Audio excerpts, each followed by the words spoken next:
ನಮಸ್ತೆ ಮೇಡಮ್. ನಮಸ್ತೆ. ಶ್ರೀ ಶ್ರೀ ಶಂಕರ ಭಗವಾನ್ ಮಹಾಗುರುಗಳ ಗುರುಭಕ್ತರೇನಿದ್ದಾರೆ ಅವರೆಲ್ಲರಿಗೂ ಕೂಡ ನಾನು ಈ ಸಂದರ್ಭದಲ್ಲಿ ಶರಣಾರ್ಥಿಗಳನ್ನು ಅರ್ಪಿಸಲು ಇಚ್ಛಿಸ್ತೇನೆ. ಇವತ್ತಿನ ಸತ್ಸಂಗದ ವಿಷಯ ಅವಧೂತ ಚಕ್ರವರ್ತಿ, ಯೋಗೀಶ್ವರ, ಮಹಾಕವಿ, ಸಗುಣಾರಾಧನೆ, ನಿರ್ಗುಣಾರಾಧನೆ ಎರಡನ್ನೂ ಸಾಧಿಸಿರ್ತಕ್ಕಂಥ ಬಾಲಬ್ರಹ್ಮಚಾರಿ ಆಗಿರ್ತಕ್ಕಂಥ ಪರಮಹಂಸ ಪರಿವ್ರಾಜಕರೇ ಎನಿಸಿ ಕನ್ನಡ ನಾಡಿನಲ್ಲಿ ಅವಧೂತ ಚಕ್ರವರ್ತಿ ಎಂಬ ಕೀರ್ತಿಗೆ ಭಾಜನರಾಗಿರ್ತಕ್ಕಂಥ ಚಿದಾನಂದ ಅವಧೂತರ ಒಂದು ಸೂಕ್ಷ್ಮ ಜೀವನ ಪರಿಚಯ. ನಾನು ಎಲ್ಲವನ್ನೂ ತಿಳ್ಕೊಂಡಿದ್ದೀನಿ ಅಂತ ಹೇಳಕ್ಕಾಗಲ್ಲ. ಅವಧೂತರ ಬಗ್ಗೆ ಮಾತಾಡೋದೇ ತುಂಬಾ ಕಠಿಣವಾದದ್ದು. ಆ ಅವಧೂತ ಪರಂಪರೆನೇ ಅಂತದ್ದು. ಅದರಲ್ಲಿ ನಾನು ಗ್ರಂಥಗಳನ್ನ ಓದಿ ಎಷ್ಟು ಗ್ರಹಿಕೆ ಮಾಡಿದ್ದೀನೋ, ಗ್ರಹಿಕೆ ಮಾಡಿದ್ರಲ್ಲಿ ಅದೆಷ್ಟನ್ನ ನಾನು ನಿಮಗೆ ತಿಳಿಸಲು ಪ್ರಯತ್ನ ಮಾಡ್ತೀನೋ ಅದೆಲ್ಲವೂ ಕೂಡ ಆ ಚಿದಾನಂದರಿಗೆ ಬಿಟ್ಟಿರ್ತಕ್ಕದ್ದು ಅಂತ ಹೇಳಿ ನಾನು ಹೇಳದೆ ಸಂಕ್ಷಿಪ್ತ ಆಗಿರೋದ್ರಿಂದ ತಾವು ದಯಮಾಡಿ ಅವರ ಗ್ರಂಥಗಳು ಸುಮಾರು 18 ಗ್ರಂಥಗಳಿದ್ದಾವೆ. ಆ ಗ್ರಂಥಗಳನ್ನು ಓದ್ಕೊಂಡ್ರೆ ಇನ್ನೂ ಹೆಚ್ಚಿನ ಮಾಹಿತಿ ಅವ್ರ ಬಗ್ಗೆ ನಿಮಗೆ ಸಿಗುತ್ತೆ ಅಂತ ಹೇಳಿ ಒಂದು ಅರಿಕೆಯನ್ನ ಮಾಡ್ಕೊಳ್ತೀನಿ.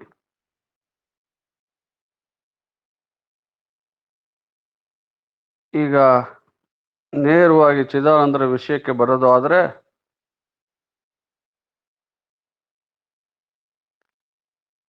ಈ ಭರತ ಭೂಮಿ ಅನ್ನೋದು ಬಹುಪುಣ್ಯ ಭೂಮಿ ಅಂತ ನಾವು ಕರಿತೀವಿ. ಯಾಕೆ ಅಂತಂದ್ರೆ ಇಡೀ ವಿಶ್ವದಲ್ಲಿಯೇ ಆಧ್ಯಾತ್ಮಕದ ತೌರೂರು ಅಂತಂದ್ರೆ, ಪಾರಮಾರ್ಥದ ಒಂದು ನೆಲೆ ಅಂತ ಏನಾದರೂ ಕಾಣೋದಾದ್ರೆ,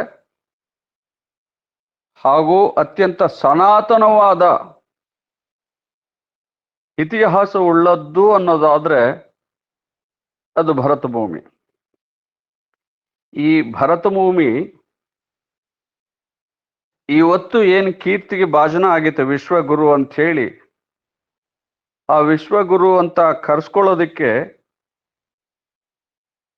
ಅನೇಕ ದಾರ್ಶನಿಕರು, ಅನೇಕ ಮಂತ್ರದ್ರಾಷ್ಟಾರರು, ಅನೇಕ ದಾಸರು, ಸಂತರು, ಶರಣರು, ಮಹರ್ಷಿಗಳು, ದೇವರ್ಷಿಗಳು,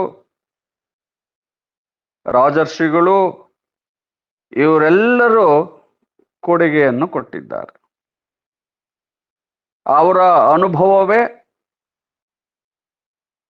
ಇಷ್ಟೊಂದು ಆಧ್ಯಾತ್ಮದ ಜ್ಞಾನ ಭಂಡಾರ ಈ ಭರತ ಭೂಮಿಯಲ್ಲಿ ಸಿಗ್ತಾ ಇದೆ, ದೊರೀತಾ ಇದೆ. ಹಾಗಾಗಿ ಬ್ರಹ್ಮವಿದ್ಯೆಗೆ, ಆತ್ಮವಿದ್ಯೆಗೆ ತೌರೂರು ಅತ್ತ ಕರ್ಸ್ಕೊಳ್ಳಲಿಕ್ಕೆ ಈ ಭೂಮಿ ಯೋಗ್ಯವಾಗಿದೆ ಅಂತ ಅಂತೀನಿ.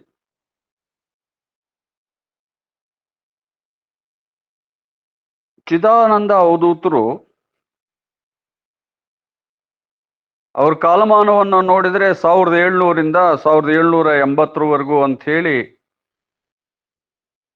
ಶಿವಮೊಗ್ಗದ ಕೆ ಜಗನ್ನಾಥ ಶಾಸ್ತ್ರಿಗಳು ಅಂತೇಳಿ ಅವರು ಉಪನ್ಯಾಸಕರು, ಸಾಹಿತಿಗಳು ಮತ್ತು ಪ್ರವಚನಕರ್ತರು ಆಗಿದ್ದಂಥವರು. ಅವರ ಗ್ರಂಥಗಳಿಂದ, ಅವರು 84ನೇ ಇಸ್ವಿನಲ್ಲಿ ಕನ್ನಡಪ್ರಭಕ್ಕೆ ಬರೆದಂಥ ಲೇಖನಗಳಿಂದ ಅವ್ರದ್ದು ಕಾಲಮಾನ ಗೊತ್ತಾಗುತ್ತೆ. ಬೇರೆ ಬೇರೆ ಕವಿ ಚರಿತ್ರಕಾರರು 1750 ಹೀಗೆಲ್ಲ ಗುರ್ತಿಸಿದ್ದಾರೆ. ಆದರೆ ಕೆ ಜಗನ್ನಾಥ ಶಾಸ್ತ್ರಿಯವರು ಸ್ವಲ್ಪ ಮಟ್ಟಿಗೆ ತೀರಾ ಹತ್ತಿರವಾದ ಮಾಹಿತಿಯನ್ನ ಶ್ರಮವಹಿಸಿ ಸಂಶೋಧನೆ ಮಾಡಿ ಈ ನಾಡಿಗೆ ಕೊಟ್ಟೋಗಿದ್ದಾರೆ. ಬಹುಶಃ ನಮಗೆ ಈ ಶರಣರು, ದಾಸರು, ಮುಂತಾದ ಭಕ್ತಿ ಪಂಥದವ್ರು ಏನಿದ್ದಾರೆ ಅವ್ರು ಬಹುಬೇಗ ಪರಿಚಿತರಾಗ್ತಾರೆ. ಅವರ ಸಾಹಿತ್ಯ ಅಷ್ಟು ನಾಡಿನಲ್ಲಿ ಮನೆ ಮಾತಾಗಿದೆ. ಆದರೆ ಅವಧೂತರು ಅಂತ ಏನಿದ್ದಾರೆ ಅವರ ಸಾಹಿತ್ಯ ಅಷ್ಟೊಂದು ಜನಾಕರ್ಷಣೆ ಪಡ್ಕೊಂಡಿಲ್ಲ ಅಥವಾ ಜನಮನ್ನಣೆ ಪಡ್ಕೊಂಡಿಲ್ಲ. ಅವಧೂತರ ಬಗ್ಗೆ ವಿಚಾರಗೋಷ್ಠಿಗಳು, ಕಾರ್ಯಾಗಾರಗಳು, ಸಾಹಿತ್ಯಗೋಷ್ಠಿಗಳು ನಡೆಯೋದು ಅಪರೂಪ. ಎಲ್ಲೋ ಒಂದೊಂದು ನಡಿಬಹುದು. ಯೂನಿವರ್ಸಿಟಿಗಾಗಲಿ ಬೇರೆ ಬೇರೆ ಕಡೆ ಇತ್ತ ಕಡೆ ಹೆಚ್ಚು ಗಮನ ಕೊಡಲ್ಲ. ಅಂದರೆ ದಾಸ ಸಾಹಿತ್ಯ, ಶರಣ ಸಾಹಿತ್ಯ, ಭಕ್ತಿ ಪಂಥ, ಇನ್ನು ಬೇರೆ ಬೇರೆ ಮತಪಂಥಗಳೇನಿದ್ದಾವೆ ಅವುಗಳು ಹೆಚ್ಚಾಗಿ ನಮ್ಮಲ್ಲಿ ಕಂಡುಬರ್ತಾ ಇದ್ದಾವೆ.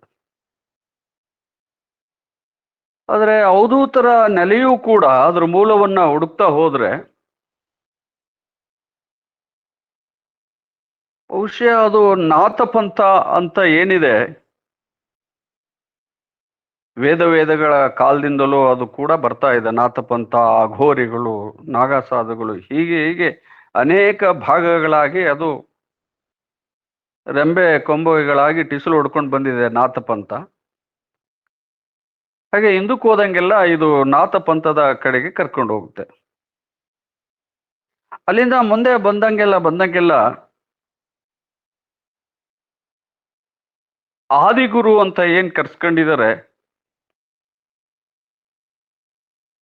ಬ್ರಹ್ಮವಿದ್ಯೆಗೆ, ತತ್ವಶಾಸ್ತ್ರಕ್ಕೆ ಆದಿಗುರು ಅಂತ ಹೆಸರುವಾಸಿ ಆದವರಂದ್ರೆ ದತ್ತಾತ್ರೇಯರು ಅಂತ ಹೇಳಿ.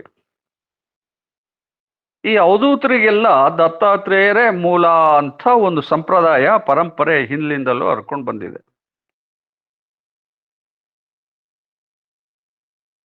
ಅವರು ಕೇಳಿದ್ರೆ ಬಹುತೇಕ ಅವಧೂತರಾದವರು ನಿಮ್ದು ಯಾವ ಪೀಠ ಅಂದ್ರೆ ನಮ್ದು ಮೂಲ ದತ್ತಪೀಠ ಅಂತಲೇ ಕರೀತಾರೆ. ಅದಾದ್ಮೇಲೆ ಸಂಪ್ರದಾಯಗಳು, ಪದ್ಧತಿಗಳು, ರೂಢಿಗಳು ಬೇರೆ ಬೇರೆ ಇರ್ಬೋದು. ಅದರ ಮೂಲವಾಗಿ ಅವರೆಲ್ಲ ನೆನೆಯೋದು ದತ್ತಪೀಠವನ್ನೇ ಸ್ಮರಿಸ್ತಾರೆ. ಕನ್ನಡ ನಾಡಿನಲ್ಲೂ ಕೂಡ ದತ್ತಪೀಠದ ನೆಲೆಗಳು ಕಾಣ್ಬರ್ತವೆ. ಮಹಾರಾಷ್ಟ್ರದಲ್ಲಿ ನಾಂದೇಡ್ ಜಿಲ್ಲೆಯಲ್ಲಿ ಕೂಡ ಒಂದು ದತ್ತಪೀಠ ಇದೆ. ಗುಜರಾತ್ ಗಿರಿನಾರಲ್ಲೂ ಕೂಡ ದತ್ತಪೀಠ ಇದೆ. ಈ ಕಡೆ ಗುಲ್ಬರ್ಗ ಹೋದ್ರೆ ಗಾಣಗಾಪುರದಲ್ಲೂ ಕೂಡ ದತ್ತಪೀಠ ಇದೆ. ಹೀಗಾಗಿ ದತ್ತಪೀಠದ ಅಲ್ಲಲ್ಲೇ ಹೆಜ್ಜೆಗಳು, ಗುರುತುಗಳು, ಆ ಸಂಸ್ಥಾನಗಳು ಇರೋದನ್ನ ನಾವು ಗಮನಿಸ್ತಾ ಇದ್ದೀವಿ. ಅಂಥ ದತ್ತ ಪರಂಪರೆಯಲ್ಲೇ ಬಂದದ್ದೇ ಚಿದಾನಂದ ಅವಧೂತ ಪರಂಪರೆ. ಇದಿಷ್ಟು ಪರಂಪರೆ ಹೇಗೆ ಬಂತು, ವೇದಾಂತ ಕಾಲದಿಂದ, ನಾಥ ಪಂಥದಿಂದ ದತ್ತ ಪರಂಪರೆಯವರೆಗೆ ನಾವೀಗ ಸ್ವಲ್ಪ ಮೆಲ್ಕು ಹಾಕಿದ್ದೀವಿ. ಇನ್ನು ನೇರವಾಗಿ ಪ್ರಸ್ತುತ ವಿಷಯಕ್ಕೆ ಬರೋದಾದ್ರೆ, ಚಿದಾನಂದ ಅವಧೂತರು ಅವರೇನು ಹುಟ್ಟುತ್ತಲೇ ಏನೋ ಅವಧೂತರಲ್ಲ. ನಿಮ್ಮ ಹಾಗೆ ಎಲ್ಲರೂ ಹುಟ್ಟುವಾಗೆ ಹುಟ್ಟಿರೋರು. ಅವರ ಮೂಲ ಸ್ಥಳ ಈಗಿನ ಆಂಧ್ರ ಪ್ರದೇಶದ ಆದ್ವಾನಿ ತಾಲೂಕಿನಲ್ಲಿ ಬರ್ತಕ್ಕಂಥ ಪೆದ್ದ ಹರಿವಾಣ ಗ್ರಾಮ. ಅದು ದೊಡ್ಡ ಊರೇ, ಅದು ಗ್ರಾಮವೇ. ಆ ಕಡೆಯಿಂದ ಆದ್ವಾನಿ ತಾಲೂಕಿಗೂ ಹತ್ರ. ಅಲ್ಲಿ ಹೋಗೋರಾದ್ರೆ ಈ ಕಡೆ ಸಿರುಗುಪ್ಪದಿಂದಲೂ ಕೂಡ ಒಂದು 20 ಕಿಲೋಮೀಟರಲ್ಲಿ ಈ ಪೆದ್ದ ಹರಿವಾಣ ಅಂತ ಒಂದು ಗ್ರಾಮ ಇದೆ. ಪೆದ್ದ ಹರಿವಾಣ ಗ್ರಾಮದಲ್ಲಿ ಒಂದು ಬಡತನದ ಬೇಗೆಯಲ್ಲಿ ಜೀವನ ಪಥವನ್ನ ಸಾಗುತ್ತಿದ್ದ ಒಂದು ಬ್ರಾಹ್ಮಣ ಕುಟುಂಬ.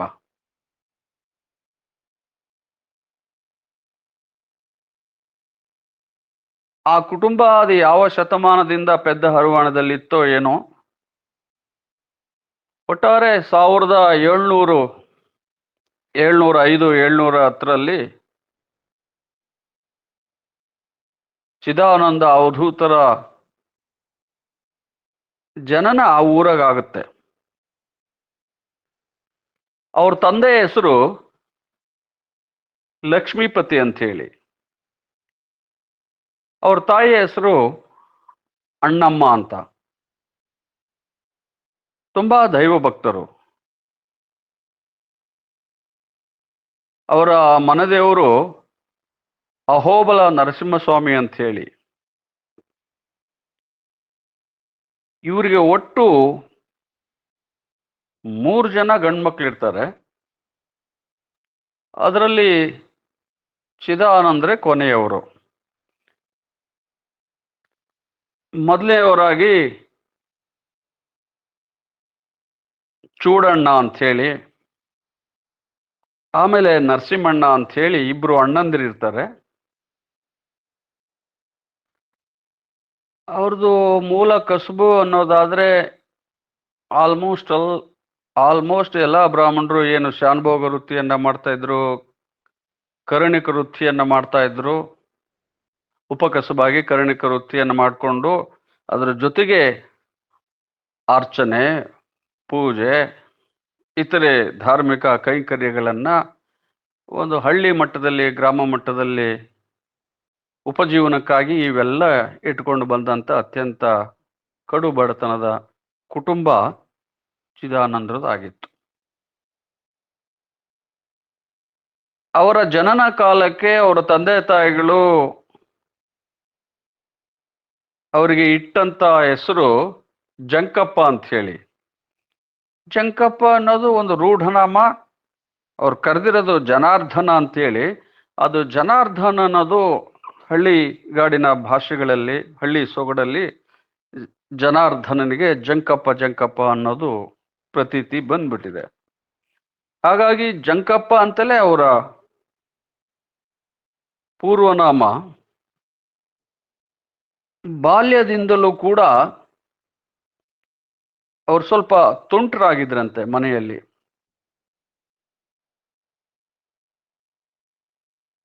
ಆದರೆ ಆ ಕುಟುಂಬ ಹೇಗೋ ಕಡುಬಡತನದಲ್ಲಿ ಜೀವನ ಸಾಗಿಸ್ಬೇಕಾದ್ರೆ ಪೆದ್ದ ಅರಿವಾಣದಲ್ಲಿ ಚಿದಾನಂದ ಅವಧೂತರ ತಂದೆ ತಾಯಿಗಳು ಅಣ್ತಮ್ಮಗಳು ಏನಿರ್ತಾರೆ ಅವರು ಅವಿಭಕ್ತ ಕುಟುಂಬದಲ್ಲಿದ್ರು. ಅವಿಭಕ್ತ ಕುಟುಂಬ ಯಾವುದೋ ಒಂದು ಕಾರಣಕ್ಕೆ ವಿಭಾಗ ಆಗ್ಬಿಡ್ತದೆ. ಅವರೆಲ್ಲ ಅಣ್ತಮ್ಮಗಳು ಡಿವೈಡ್ ಆಗ್ಬಿಡ್ತಾರೆ. ಅವ್ರಿಗಿದ್ದ ಒಂದು ಮನೆ ಅವ್ರ ಅಣ್ಣನ ಪಾಲಾಗ್ಬಿಡ್ತದೆ. ಚಿದಾನಂದ ಅವಧೂತರ ತಂದೆ ಏನಿದ್ರು ಲಕ್ಷ್ಮೀಪತಿ, ಇವರಿಗೆ ಭಾಗಕ್ಕೆ ಮನೆನೇ ಬರಲಿಲ್ಲ. ಆಗ ಪೆದ್ದ ಹರಿವಾಣ ಅಥವಾ ದೊಡ್ಡ ಹರಿವಾಣ ಅಂತ ಕನ್ನಡದಲ್ಲಿ ನಾವು ಅನ್ಬೋದು. ಆ ಊರಿನ ಗೌಡರು ಒಂದು ಮನೆ ಕಟ್ಸಿರ್ತಾರೆ. ಆ ಮನೆಗೆ ಅದು ಯಾಗೋ ಏನೋ ಯಾರು ವಾಸ ಮಾಡ್ತಿರಲ್ಲಂತೆ, ಅದಕ್ಕೆ ದೆವ್ವದ ಮನೆ ಅಂತ ಕರೆಯರಂತೆ. ಅದು ಊರು ಗೌಡಂದೇ ಮನೆ. ಆ ಮನೆ ಈಗಲೂ ಇದೆ. ಪೆದ್ದ ಹರಿವಾಣದಲ್ಲಿ ಹೋಗಿ ನೋಡಿದ್ರೆ ಚಿದಾನಂದ್ರ ಮನೆ ತೋರಿಸ್ರಿ ಅಂದ್ರೆ ಆ ಗೌಡ್ರ ಮನೆ ಪೆದ್ದ ಹರಿವಾಣದಲ್ಲಿ ಈಗಲೂ ಇದೆ. ಬೃಹತ್ ಮನೆ. ಆ ಕಾಲಕ್ಕೆ ಅದು ಬೃಹತ್ ಮನೆ ಆಗಿರ್ಬೋದು. ತೊಲೆ ಕಂಬ ಜಂತೆ ಇರೋ ಮನೆ. ಈಗ ಅದರಲ್ಲಿ ಅರ್ಧ ಭಾಗ ಬಿದ್ದೋಗ್ಬಿಟ್ಟಿದೆ. ಆ ಮನೆಯನ್ನ ಇವ್ರ ತಂದೆ ಹೋಗಿ ಕೇಳಿದಾಗ ಗೌಡ್ರು, ನೋಡಪ್ಪ ಒಂದು ಮನೆ ಕಟ್ಸಿದೀನಿ, ಅದಾಗ ನಾವು ಗೃಹ ಪ್ರವೇಶ ಮಾಡಿಲ್ಲ, ನೀನ್ ಬೇಕಾದ್ರೆ ಅಲ್ಲಿ ಹೋಗಿ ವಾಸ ಮಾಡು ಅಂತ ಹೇಳ್ತಾರೆ. ಸದ್ಯ ಅದು ದೆವ್ವದ ಮನೆನೋ ಪಿಶಾಚು ಮನೆನೋ ಒಟ್ಟು ನಮಗೆ ಒಂದು ಆಶ್ರಯ ಕೊಡುತ್ತಲ್ಲ ಅಂತ ಹೇಳಿ ತಾಯಿ ತಂದೆ ಈ ಸಣ್ಣ ಮಕ್ಕಳು ಇವರೆಲ್ಲ ಚಿದಾನಂದರು ಇನ್ನೂ ಒಂದು ವರ್ಷನೂ ಆಗಿರಲ್ಲ ಅಂತ ಸಣ್ಣ ಮಕ್ಕಳನ್ನೆಲ್ಲ ಕರ್ಕೊಂಡು ಆ ದೆವ್ವದ ಮನೆಗೆ ಹೋಗ್ತಾರೆ. ದೆವ್ವದ ಮನೆಯಲ್ಲಿ ಅವರು ತಮ್ಮ ಉಪಜೀವನವನ್ನ ಪ್ರಾರಂಭ ಮಾಡ್ತಾರೆ, ನಡೆಸ್ತಾ ಇರ್ತಾರೆ. ಆದ್ರೆ ಅಲ್ಲಿ ಒಂದು ಎತ್ತು ಕಟ್ಟೋ ಒಂದು ಕಂಬ ಇರುತ್ತೆ. ಆ ಕಂಬದಲ್ಲಿ ಚಿದಾನಂದರು ತೊಟ್ಲಲ್ಲಿ ಮಲಗಿದಾಗ ಕೆಂಪು ಜ್ವಾಲೆ ಕಾಣದಂತೆ.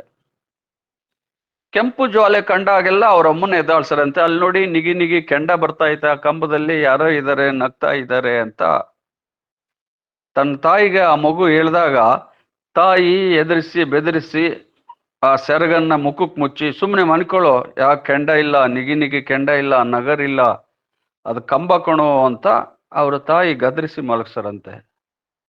ಆದ್ರೆ ಆ ಕಂಬದಲ್ಲಿ ಕೆಂಡ ಕಾಣೋದು, ಕಿಡಿಕಿಡಿ ಕಾಣೋದು ಚಿದಾನಂದರಿಗೆ ಬಾಲ್ಯದಲ್ಲಿ ಮಾತ್ರ ಕಾಣ್ತಿತ್ತಂತೆ. ಯಾಕೆ ಹೀಗಾಯ್ತು ಅಂತ ಯಾರಿಗೂ ಗೊತ್ತಾಗ್ಲಿಲ್ಲ.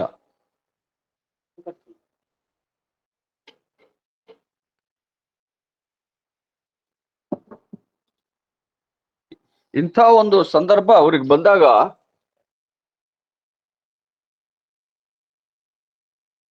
ಅವರಿಗೆ ಬೇರೆ ದಾರಿ ತಾಯಿ ತಂದೆ ಅವರಿಗೆ ಕಂಡು ಬರ್ಲೇ ಇಲ್ಲ. ಒಂದ್ ಸ್ವಲ್ಪ ದಿವಸ ಅಲ್ಲೇ ಜೀವನ ಮಾಡ್ತಾರೆ.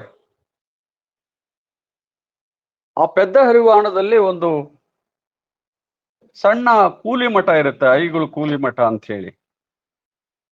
ಬೇರೆ ಬೇರೆ ಮಕ್ಕಳುಗಳೆಲ್ಲ ಶಾಲೆಗೆ ಹೋಗ್ತಿರ್ತಾರೆ. ಚಿದಾನಂದ 6 ವರ್ಷಕ್ಕೆ ಬಂದಾಗ ಈ ಐಗಳ ಮಠಕ್ಕೆ ಇವನ್ನ ಹಾಕಬೇಕು ಅಂತ ಹೇಳಿ ಅವರು ತಂದೆ ತಾಯಿಗಳು ಮನಸ್ಸು ಮಾಡಿ ಆ ಶಾಲೆಗೆ ಬಿಡ್ತಾರೆ. ಚಿದಾನಂದ ಅವಧೂತರು ಅವ್ರ ಚರಿತ್ರೆ ಹೇಳೋ ಪ್ರಕಾರ, ಅವರ ಚರಿತ್ರೆಯನ್ನ ಬರೆದವರು ಅಯ್ಯಪ್ಪ ಕವಿ ಅಂತ ಆ ಊರು ಪೆದ್ದ ಅರಿವಾಣದ ಪಕ್ಕದಲ್ಲೇ ಬರುತ್ತೆ, ಹಿರೇಪೇಟೆ ಅಂತ ಹೇಳಿ. ಆ ಅಯ್ಯಪ್ಪ ಕವಿ ಚಿದಾನಂದ ಅವಧೂತರ ಶಿಷ್ಯ. ಬಹುತೇಕ 10-20 ವರ್ಷದ ಹೆಚ್ಚು ಕಡಿಮೆ ಅವ್ರ ಸಮಕಾಲೀನ ಅಂತ ಕರಿಬಹುದು. ಆತನೇ ಈ ಚಿದಾನಂದರ ಬಾಲಲೀಲೆ ಅನ್ನೋ ಒಂದು ಗ್ರಂಥವನ್ನು ಬರೆದಿದ್ದಾರೆ. ಆ ಗ್ರಂಥದಲ್ಲಿ ಅವರ ಜೀವನಕ್ಕೆ ಸಂಬಂಧಪಟ್ಟ ಹಲವಾರು ಮಜಲುಗಳನ್ನ ಬಹಳ ಸೊಗಸಾಗಿ ಅರ್ಥಪೂರ್ಣವಾಗಿ ಅಯ್ಯಪ್ಪ ಕವಿ ಬರೆದಿದ್ದಾರೆ. ನಮಗೆ ಅದೇ ಮೂಲ. ಈಗ ಏನಾದರೂ ನಾವು ಮಾತಾಡೋದಕ್ಕೆ, ಅವ್ರ ಬಗ್ಗೆ ಚರ್ಚೆ ಮಾಡೋದಕ್ಕೆ ಬೇರೆ ಬೇರೆ ಗ್ರಂಥಗಳಲ್ಲಿ ಬಿಡಿ ಲೇಖನ ಸಿಗ್ತವೆ. ಬಿಡಿ ಲೇಖನದಲ್ಲಿ ಅವರ ಪೂರ್ಣ ಮಾಹಿತಿ ಇರಲ್ಲ. ಆದರೆ ಅಯ್ಯಪ್ಪ ಕವಿ ಗ್ರಂಥ ಏನಿದೆ ಅದು ಅತ್ಯಂತ ಪ್ರಾಚೀನವಾದದ್ದು. 200-250 ವರ್ಷಗಳಷ್ಟು ಹಳೆಯದು. ಅದರಲ್ಲಿ ಚಿದಾನಂದ ಅವಧೂತರ ಸಂಪೂರ್ಣ ಮಾಹಿತಿ ಸಿಕ್ಕುತ್ತೆ. ಅವರು ಹುಟ್ಟಿನಿಂದ ಹಿಡಿದು ಸಾಧನೆ ಮತ್ತೆ ಐಕ್ಯ ಆಗೋವರೆಗೆ ಬರೆದಿದ್ದಾರೆ. ಆ ಚಿದಾನಂದರ ಬಾಲ್ಯಲೀಲೆ ಅನ್ನೋದು 7 ಅಧ್ಯಾಯಗಳನ್ನು ಒಳಗೊಂಡಿದೆ. ಬಾಲ್ಯದಲ್ಲಿ ಅವರ ಕುಟುಂಬ ಇತ್ಯಾದಿ ಇತ್ಯಾದಿಯನ್ನ ಹೇಳ್ತಾರೆ. ಎರಡನೇದು ಅವರು ಕ್ಷೇತ್ರ ಸಂಚಾರ ಹೋಗೋದನ್ನ ಹೇಳ್ತಾರೆ. ಇಡೀ ದೇಶವನ್ನ ಸುಮಾರು 18 ರಾಜ್ಯಗಳು, 108-110 ಪುಣ್ಯಕ್ಷೇತ್ರಗಳು ಪಾದಯಾತ್ರೆಯಲ್ಲಿ ಹೋಗಿ ಬರ್ತಾರೆ. ಆ ಕ್ಷೇತ್ರ ಸಂಚಾರ ತುಂಬಾ ಸೊಗಸಾಗಿದೆ. ಅನೇಕ ಸೋಜಿಗದ ಸಂಗತಿಗಳೆಲ್ಲ ಆ ಚರಿತ್ರೆಯಲ್ಲಿ ಸಿಕ್ಕುತ್ತೆ, ಆ ಅಧ್ಯಾಯದಲ್ಲಿ. ಅದಾದ ನಂತರ ಗುರುಕಟಾಕ್ಷ ಅಂತ ಬರುತ್ತೆ. ಅದಾದ ನಂತರ ಹಠಯೋಗ ಅಂತ ಒಂದು ಅಧ್ಯಾಯ ಇದೆ, ರಾಜಯೋಗ ಅಂತ ಒಂದು ಅಧ್ಯಾಯ ಇದೆ. ಇವೆಲ್ಲ ಸಾಧನೆಗೆ ಸಂಬಂಧಪಟ್ಟ ವಿಚಾರಗಳು. ಅದಾದ್ಮೇಲೆ ಒಂದು ಕಾಶಿ ಯಾತ್ರೆ ಅಂತ ಬರ್ತದೆ. ಬಹಳ ಅನೇಕ ಒಳಹನ್ನ ಅದು ಕಾಶಿ ಯಾತ್ರೆ ತಿಳಿಸುತ್ತೆ. ಅದಾದ್ಮೇಲೆ ಅವಧೂತ ಹೇಗಾದ್ರು ಅಂತ ಹೇಳಿ ಸಿದ್ಧ ಪರ್ವತಕ್ಕೆ ಬಂದು ನೆಲೆ ನಿಂತ ಈ ಚರಿತ್ರೆಯನ್ನ ಸೊಗಸಾಗಿ ಈ ಅಯ್ಯಪ್ಪ ಕವಿ ಅದರಲ್ಲಿ ಬಿಂಬಿಸಿದ್ದಾರೆ.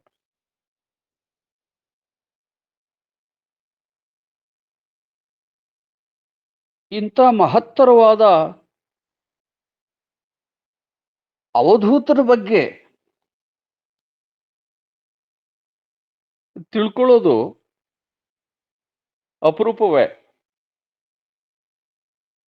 ಕರ್ನಾಟಕದ ಮನೆಗಳಲ್ಲೂ ಕೂಡ ಅವರು ಬರೆದಂತ ದೇವಿ ಮಹಾತ್ಮೆ ಓದುಗರಿದ್ದಾರೆ. ಪ್ರತಿ ಊರಲ್ಲೂ ನವರಾತ್ರಿಯಲ್ಲಿ, ದಸರಾ ಸಂದರ್ಭದಲ್ಲಿ ದೇವಿ ಮಹಾತ್ಮೆಯನ್ನ ಓದ್ತಾರೆ. ಅಥವಾ ಸಂಸ್ಕೃತದ ದುರ್ಗಾ ಸಪ್ತಸತಿ ಆದರೂ ಓದ್ತಾರೆ. ಈ ದೇವಿ ಮಹಾತ್ಮೆ ಅನ್ನೋದು ತುಂಬಾ ಕಡೆ ಅದು ಕನ್ನಡದಲ್ಲಿ ಇರೋದ್ರಿಂದ ಮತ್ತೆ ಷಟ್ಪದಿಯಲ್ಲಿ ಇರೋದ್ರಿಂದ ಒಂದು ಪಾರಾಯಣ ಗ್ರಂಥವಾಗಿ ಓದೋದಿದೆ. ಅದರಲ್ಲಿ ಪೀಠಿಕಾ ಅಧ್ಯಾಯದಲ್ಲಿ ಚಿದಾನಂದರು ಯಾರು, ಅವ್ರ ಗುರುಗಳು ಯಾರು ಅಂತ ಅಷ್ಟು ಬಿಟ್ರೆ ಅವರ ಜೀವನ ಚರಿತ್ರೆಯನ್ನ ಪೀಠಿಕಾ ಅಧ್ಯಾಯದಲ್ಲಿ ಅಷ್ಟೇನು ಹೇಳ್ಕೊಳಲ್ಲ ಅವರು. ಚಿದಾನಂದರು ಮೊಟ್ಟ ಮೊದಲಿಗೆ ಬರೆದ ಗ್ರಂಥವೇ ಜ್ಞಾನ ಸಿಂಧು 1722ರಲ್ಲಿ. ದೇವಿ ಮಹಾತ್ಮೆ ಬರೆದಿದ್ದು 1754 ಅಂತ ಕಾಣಿಸುತ್ತೆ, ಸುಮಾರು 1750-54ರಲ್ಲಿ. ಹಾಗಾಗಿ ಅದಕ್ಕೂ 25-30 ವರ್ಷಗಳ ಗ್ಯಾಪ್ ಇದೆ. ಮೊದಲು ಬಂದಿದ್ದೇ ಜ್ಞಾನ ಸಿಂಧು. ಜ್ಞಾನ ಸಿಂಧು ಬರೆಯೋದಕ್ಕಿಂತ ಮುಂಚೆ ಅವರು ಅನೇಕ ತತ್ವ ಪದಗಳನ್ನು ಬರೀತಾರೆ, ಭಜನೆ ಪದಗಳು, ಪಾರಮಾರ್ಥದ ಗೀತೆಗಳನ್ನ ಅವರು ರಚನೆ ಮಾಡ್ತಾ ಇರ್ತಾರೆ. ಅನೇಕ ಮಜಲಿನಲ್ಲಿ ರಚನೆ ಮಾಡ್ತಾರೆ. ಹೀಗೆ ಅವರು ಇವರನ್ನ ವಿದ್ಯೆಗೆ ಕಲಿಸ್ಬೇಕು, ಶಾಲೆಗೆ ಹಾಕೋಣ ಅಂತ 7 ದಿವಸ ಮಾತ್ರ ಆ ಕೂಲಿ ಮಠಕ್ಕೆ ಹೋಗ್ತಾರೆ. ಅನಿವಾರ್ಯವಾಗಿ ಆ ಕೂಲಿ ಮಠದ ಮೇಷ್ಟ್ರು ಯಾವುದೋ ಒಂದು ಘಟನೆ ಆ ಊರಲ್ಲಿ ಜರುಗಿದ್ರಿಂದ 7 ದಿವಸಕ್ಕೆ ಅವರು ತೀರೋಗ್ಬಿಡ್ತಾರೆ. ಆ ಕೂಲಿ ಮಠನು ನಿಂತೋಗುತ್ತೆ. ಚಿದಾನಂದರ ವಿದ್ಯಾಭ್ಯಾಸ ಅಲ್ಲಿಗೆ ನಿಂತೋಗ್ಬಿಡ್ತದೆ. ಅದಾದ್ಮೇಲೆ ಅವರು ಎಲ್ಲ ಸ್ವಯಂ ವಿದ್ಯೆಯನ್ನ ಕಲಿತಾರೆ. 16 ವರ್ಷಕ್ಕೆ ಬರೋದ್ರೊಳಗಡೆ ಭಾಗವತ, 18 ಪುರಾಣಗಳನ್ನೆಲ್ಲ ಓದಿ ಮುಗಿಸಿರ್ತಾರೆ. ಅದೇ 7 ದಿವಸ ಶಾಲೆಗೆ ಹೋದವರು ಗೀತೆ, ಭಾಗವತ, ಅಷ್ಟದಶ ಪುರಾಣಗಳು ಇತ್ಯಾದಿ ಇತ್ಯಾದಿ ಹೇಗೆ ಓದೋದಕ್ಕೆ ಸಾಧ್ಯ ಆಯಿತು ಅದೇನೋ ಗೊತ್ತಿಲ್ಲ, ಚರಿತ್ರೆ ಹಾಗೆ ಹೇಳ್ತಿದೆ. ಅಷ್ಟೆಲ್ಲ ಅಭ್ಯಾಸ ಮಾಡಲಿಕ್ಕೆ ಬಹುತೇಕ ಮನೆಯಲ್ಲೇ ಒಂದು ಶೈಕ್ಷಣಿಕ ವಾತಾವರಣ ಅವರಿಗೆ ಒದಗಿರಬೇಕು ಅಂತ ನಾನಾದರೂ ಭಾವಿಸ್ತೇನೆ. ತಂದೆ ತಾಯಿಗಳಿಂದಲೋ ಅಥವಾ ಅವ್ರ ಅಣ್ಣವರು ಇಬ್ಬರಿದ್ರಲ್ಲ, ಚೂಡಣ್ಣ, ನರಸಿಂಹಣ್ಣ, ಅದರಲ್ಲಿ ಗುರುಗಳೇ ಹೇಳಿ ಹೇಳಿ. ಅವರು ಎಷ್ಟು ದಿನ ಶಾಲೆಗೆ ಹೋದ್ರು ಗುರುಗಳೇ? 7 ದಿನ. 7 ದಿನ ಶಾಲೆಗೆ ಹೋದರು, ಇಷ್ಟೆಲ್ಲ ಓದಕ್ ಕಾರಣ? ನಾವು 7 ವರ್ಷ ಶಾಲೆಗೆ ಹೋದ್ರು ಕೇಳಿಸುತ್ತೆ ಗುರು? ಹೇಳಿ ಹೇಳಿ. ನಾವು 7 ವರ್ಷ ಶಾಲೆಗೆ ಹೋದ್ರು ಹಾ 7 ಪಾಠ ಕಲಿಯೋದು ಕಷ್ಟ. ಹೆಂಗಂದ್ರೆ ಅವರು ಈ ಭೂಮಿ ಮೇಲೆ ಹುಟ್ಟು ಬಂದರು, ಮಾನವರು. ಅವ್ರು ಆಗಿದ್ದು ನಮ್ ತರನೇ ಆಗಿದ್ದು 7 ಶಾಲೆಗೆ ಹೋಗಿ ಭಾಗವತ, ಪುರಾಣ, ಇದು ಮಹಾಭಾರತ ಇದೆಲ್ಲ ಓದಕ್ಕೆ. ಅದನ್ನೇ ನಾನು ವಿವರ್ಸನ್ ಅಂತ ಬರ್ತಾ ಇದ್ದೆ, ಅಷ್ಟರಲ್ಲಿ ನೀವು ಫೋನ್ ಮಾಡಿದ್ರಿ. ಕೇಳಿಸ್ಕೊಳ್ಳಿ. ಈಗ ನಾನು ಹೇಳ್ತಾ ಇದ್ದೆ, ಅದೊಂದು ಬ್ರಾಹ್ಮಣರ ಮನೆ ನೋಡಿ. ಅವರು ಜಾತಿಯಲ್ಲಿ ಬ್ರಾಹ್ಮಣರು, ಅವ್ರು ಸ್ವಲ್ಪ ಅವ್ರ ವಿವರ ಹೇಳ್ಬಿಡ್ತೀನಿ. ವೃತ್ತಿಯಲ್ಲಿ ಶಾನ್ಭೋಗರು, ಕರ್ಣಿಕ ವೃತ್ತಿ ಇತ್ತು. ಅವ್ರ ಗೋತ್ರ ಚಿದಾನಂದ, ಅವ್ರ ಗೋತ್ರ ಶ್ರೀವತ್ಸ ಗೋತ್ರ ಅಂತ ಹೇಳಿ. ಅವರ ಮನೆತನದಲ್ಲಿ ಉಪಾಸನೆ ಮಾಡ್ತಿದ್ದು ಶಕ್ತಿ ಉಪಾಸನೆ ಮಾಡ್ತಾ ಇದ್ದಾರೆ. ಇವ್ರು ಹುಟ್ಟೋದಕ್ಕಿಂತ ಮೊದಲಿಂದಲೂ ಶಕ್ತಿ ಉಪಾಸನೆ ಮನೆಯಲ್ಲಿ ನಡೀತಾ ಇದೆ. ಅವ್ರ ಮನೆತನಕ್ಕೆ ಹೆಸರೇ ಋಗ್ವೇದಿಗಳು ಅಂತ. ಅಂದ್ರೆ ಅವ್ರ ಪೂರ್ವಜರೆಲ್ಲ ವೇದಾಂತಗಳನ್ನ ಅಭ್ಯಾಸ ಮಾಡಿ ಬಂದಿದ್ದವರು. ಅವರಿಗೆ ಚಿಕ್ಕ ವಯಸ್ಸಲ್ಲಿ ಬಾಲ್ಯದಲ್ಲಿ ಉಪದೇಶ ಆಗದೆ ಬಗಳ ಮಂತ್ರ ಅವ್ರ ಅಣ್ಣನಿಂದ. ಆ ಬಗಳ ಮಂತ್ರವನ್ನ ಜಪಿಸ್ತಾ ಇರ್ತಾರೆ. ಸೊ ಅವ್ರ ಮನೆತನ ಋಗ್ವೇದಿಗಳ ಮನೆತನ. ಅವರು ಕರ್ಣಿಕ ವೃತ್ತಿಯವರು, ಶಾನ್ಭೋಗರು. ಹೀಗೆಲ್ಲ ಇರಬೇಕಾದ್ರೆ ಅವರಿಗೆ ಮನೆಯಲ್ಲಿ ವೇದಾಂತದ ಶಿಕ್ಷಣ ಮನೆಯಲ್ಲಿ ಕಲ್ತವ್ರು ಇದ್ದಾರೆ ಅಂತಲೇ ಅರ್ಥ. ಜೊತೆಗೆ ಅವರು 9 ವರ್ಷಕ್ಕೆ ಬರೋ ಅಷ್ಟರೊಳಗೆ ಗಿರ್ಜಾ ಕಲ್ಯಾಣವನ್ನ ಕಂಠಪಾಠ ಮಾಡಿಸ್ತಾರೆ. ಅವ್ರ ಮನೆಗೆ ಕಂಠಪಾಠ ಮಾಡ್ತಾರೆ. ಗಿರ್ಜಾ ಕಲ್ಯಾಣ ಗ್ರಂಥವನ್ನ ಚಿದಾನಂದರಿಗೆ ಕಂಠಸ್ಥ ಆಗೋಗಿರುತ್ತೆ. ಹಾಗೆ ಓದ್ಕೊಂಡಿದ್ದರು ಅವರು. ಅವರ ತಂದೆ ತಾಯಿಗಳು, ಅವರ ಅಣ್ಣಂದಿರು, ಅಥವಾ ಅವರ ತಂದೆಯ ಅಣ್ತಮ್ಮಗಳಿದ್ರಲ್ಲ, ಆ ಮನೆಗಳಲ್ಲಿ ಏನಾದರೂ ಶಿಕ್ಷಣ ದೊರೆತಿರ್ಬೋದಂತ ನನ್ನ ಒಂದು ಅಂದಾಜು ಅಥವಾ ಊಹೆ. ಹಾಗಾಗಿ ಅವರು ಅಷ್ಟು ಸಾಧನೆ ಮಾಡಕ್ಕೆ ಅನುಕೂಲ ಆಯ್ತು ಅಂತ ಅಂದ್ಕೋಬಹುದು. ಅದಕ್ಕಿನ್ನ ಬೇರೆ ಬೇರೆ ಏನಾದ್ರೂ ವ್ಯವಸ್ಥೆ ಮಾಡ್ಕೊಂಡಿದ್ರೆ ಏನೋ ಅದು ನಮಗೆ ಗೊತ್ತಿಲ್ಲ.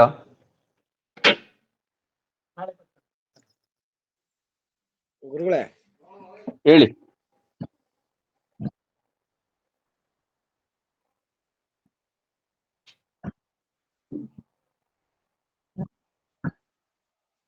ಪ್ರಶ್ನೆ ಕಡೆಗಿಟ್ಕೊಂಡ್ರೆ ಇದು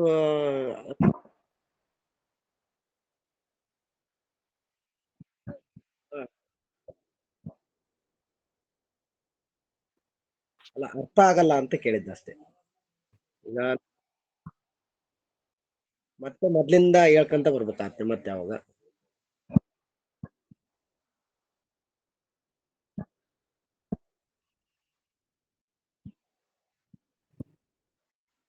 ಕೇಳ್ಬೋದು.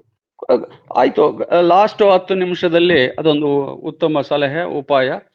ಈಗ ಮೊದಲು ಸಾರಾಂಶ ಗ್ರಹಿಸೋಣ, ಎಷ್ಟು ಸಾಧ್ಯ ಆಗುತ್ತೋ ಅಷ್ಟು. ಅದಾದ್ಮೇಲೆ ಒಂದು ನೋಟ್ ಮಾಡಿ ಇಟ್ಕೊಂಡು ಬೇಕಿದ್ರೆ ಆಮೇಲೆ ಆ ಪ್ರಶ್ನೆಗಳಿಗೆ ಕೇಳಿ. ನನಗೆ ಸಾಧ್ಯವಾದಷ್ಟು ಪ್ರಯತ್ನ ಮಾಡ್ತೀನಿ ಉತ್ತರ ಹೇಳೋದಕ್ಕೆ. ಉತ್ತರ ಹೇಳಕ್ಕಾಗಿಲ್ಲ ಅಂದ್ರೆ ಈ ಸತ್ಸಂಗದಲ್ಲಿ ಯಾರಾದ್ರೂ ಚಿದಾನಂದ್ರ ಬಗ್ಗೆ ಚೆನ್ನಾಗಿ ತಿಳ್ಕೊಂಡಿರಿದ್ರೆ ಅವರು ಸಹ ತಪ್ಪೇನಿಲ್ಲ, ಉತ್ತರ ಕೊಡ್ಬೋದು ಪ್ರಶ್ನೆಗಳಿಗೆ. ನಾವು ಕೊಡ್ಬೋದು, ಅಥವಾ ಇತರರಿಂದ ಇನ್ನು ಮುಂದಿನ ಸಾರಿ ಆದ್ರೂ ಬೇರೆ ಬೇರೆ ಬುಕ್ಕನ್ನು ಓದಿ ಉತ್ತರ ಹೇಳೋ ಪ್ರಯತ್ನವನ್ನಂತೂ ಮಾಡೋಣ. ನಾವೆಲ್ಲ ಒಂದೇ ಸತ್ಸಂಗದವರು ಅಂದರೆ ಒಂದೇ ಕುಟುಂಬ ಇದ್ದಂಗೆ, ಅವಿಭಕ್ತ ಕುಟುಂಬ ಇದ್ದಂಗೆ. ಇದೊಂದು ಆಧ್ಯಾತ್ಮಿಕ ಕುಟುಂಬ. ನೋಡಿ, ಈಗ ನನಗೆ ನೆನಪಾಯಿತು. ಆ ನೆನಪಾಯಿದ್ದನ್ನು ನಿಮ್ಮಲ್ಲಿ ಹಂಚ್ಕೊಳ್ತೀನಿ. ಈ ಆಧ್ಯಾತ್ಮ ಅಥವಾ ಸತ್ಸಂಗ ಅನ್ನೋದು ಏನೆಲ್ಲ ಮಾಡಬಹುದು ಮನುಷ್ಯನಿಗೆ ಅನ್ನೋದಕ್ಕೆ ಒಂದು ಮಾತು ಹೇಳಿದ್ದಾರೆ ಇಲ್ಲಿ. ಯಾಕೆ ನಾವು ಸತ್ಸಂಗ ಸೇರಬೇಕು? ಸತ್ಸಂಗ ಸೇರೋದಾದ್ರೂ ಈ ಮನುಷ್ಯನಿಗೆ ಲಾಭ ಏನು? ಸತ್ಸಂಗದಲ್ಲಿ ನಡೆಯೋದಾದ್ರೂ ಏನು? ಯಾಕೆ ಜನ ಸತ್ಸಂಗದ ಕಡೆ ಒಲವು ತೋರಿಸ್ತಾರೆ? ಇಷ್ಟೆಲ್ಲ ನಮ್ಮ ಜೀವನದ ಸ್ತರಗಳಲ್ಲಿ ಅನೇಕ ಅಭ್ಯುದಯವನ್ನು ನಾವು ಕಾಣ್ತೀವಿ, ವೈಭವವನ್ನು ಕಾಣ್ತೀವಿ. ಆದರೆ ಇಷ್ಟೆಲ್ಲ ವೈಭವದ ಪ್ರಾಪಂಚಿಕ ಜೀವನ ಇದ್ರೂ ಕೂಡ ಎಲ್ಲೋ ಒಂದು ಕಡೆ ಒಂದು 10 ನಿಮಿಷನೋ ಒಂದು ಅರ್ಧ ಗಂಟೆನೋ ಯಾಕೋ ಮನಸ್ಸು ಸತ್ಸಂಗದ ಕಡೆ, ದೇವಸ್ಥಾನದ ಕಡೆ, ಭಕ್ತಿ ಆರಾಧನಾ ಕಡೆ ಮನಸ್ಸು ಸೆಳಿತಾ ಐತೆ ಅಂತಂದ್ರೆ ಅದು ನಮ್ಮ ಪೂರ್ವಾರ್ಜಿತ ಸುಕೃತ ವಾಸನೆಯ ಫಲದಿಂದ ನಾವು ಸತ್ಸಂಗದಲ್ಲಿ ಸೇರೋದಕ್ಕೆ ಇಷ್ಟಪಡ್ತೀವಿ.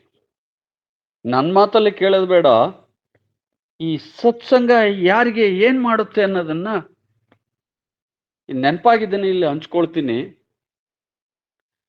ಸತ್ಸಂಗವೆಂದೊಡೆ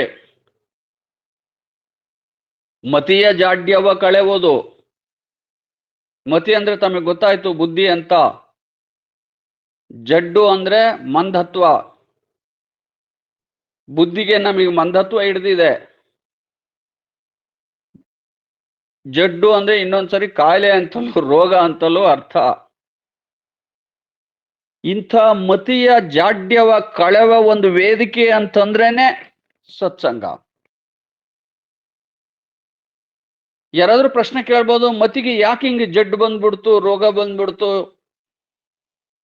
ಅಂತನ್ನೋದಾದ್ರೆ, ನಾವು ಅನೇಕ ಜನ್ಮಗಳಲ್ಲಿ ಪ್ರಾಪಂಚಿಕ ವಿಷಯ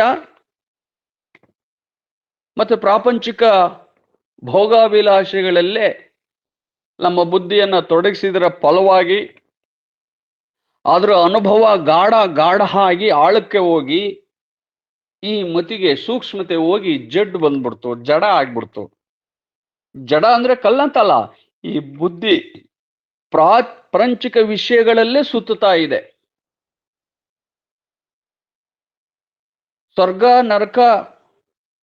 ಸ್ವರ್ಗ ಮತ್ತು ಮರ್ತ್ಯಲೋಕಕ್ಕೆ ಹೋಗಿ ಬರೋ ಭವಚಕ್ರದಲ್ಲೇ ಸುತ್ತಾಡ್ತಾ ಇದೆ. ಅದಕ್ಕೆ ಮತಿಯ ಜಾಡ್ಯವೇ ಕಾರಣ.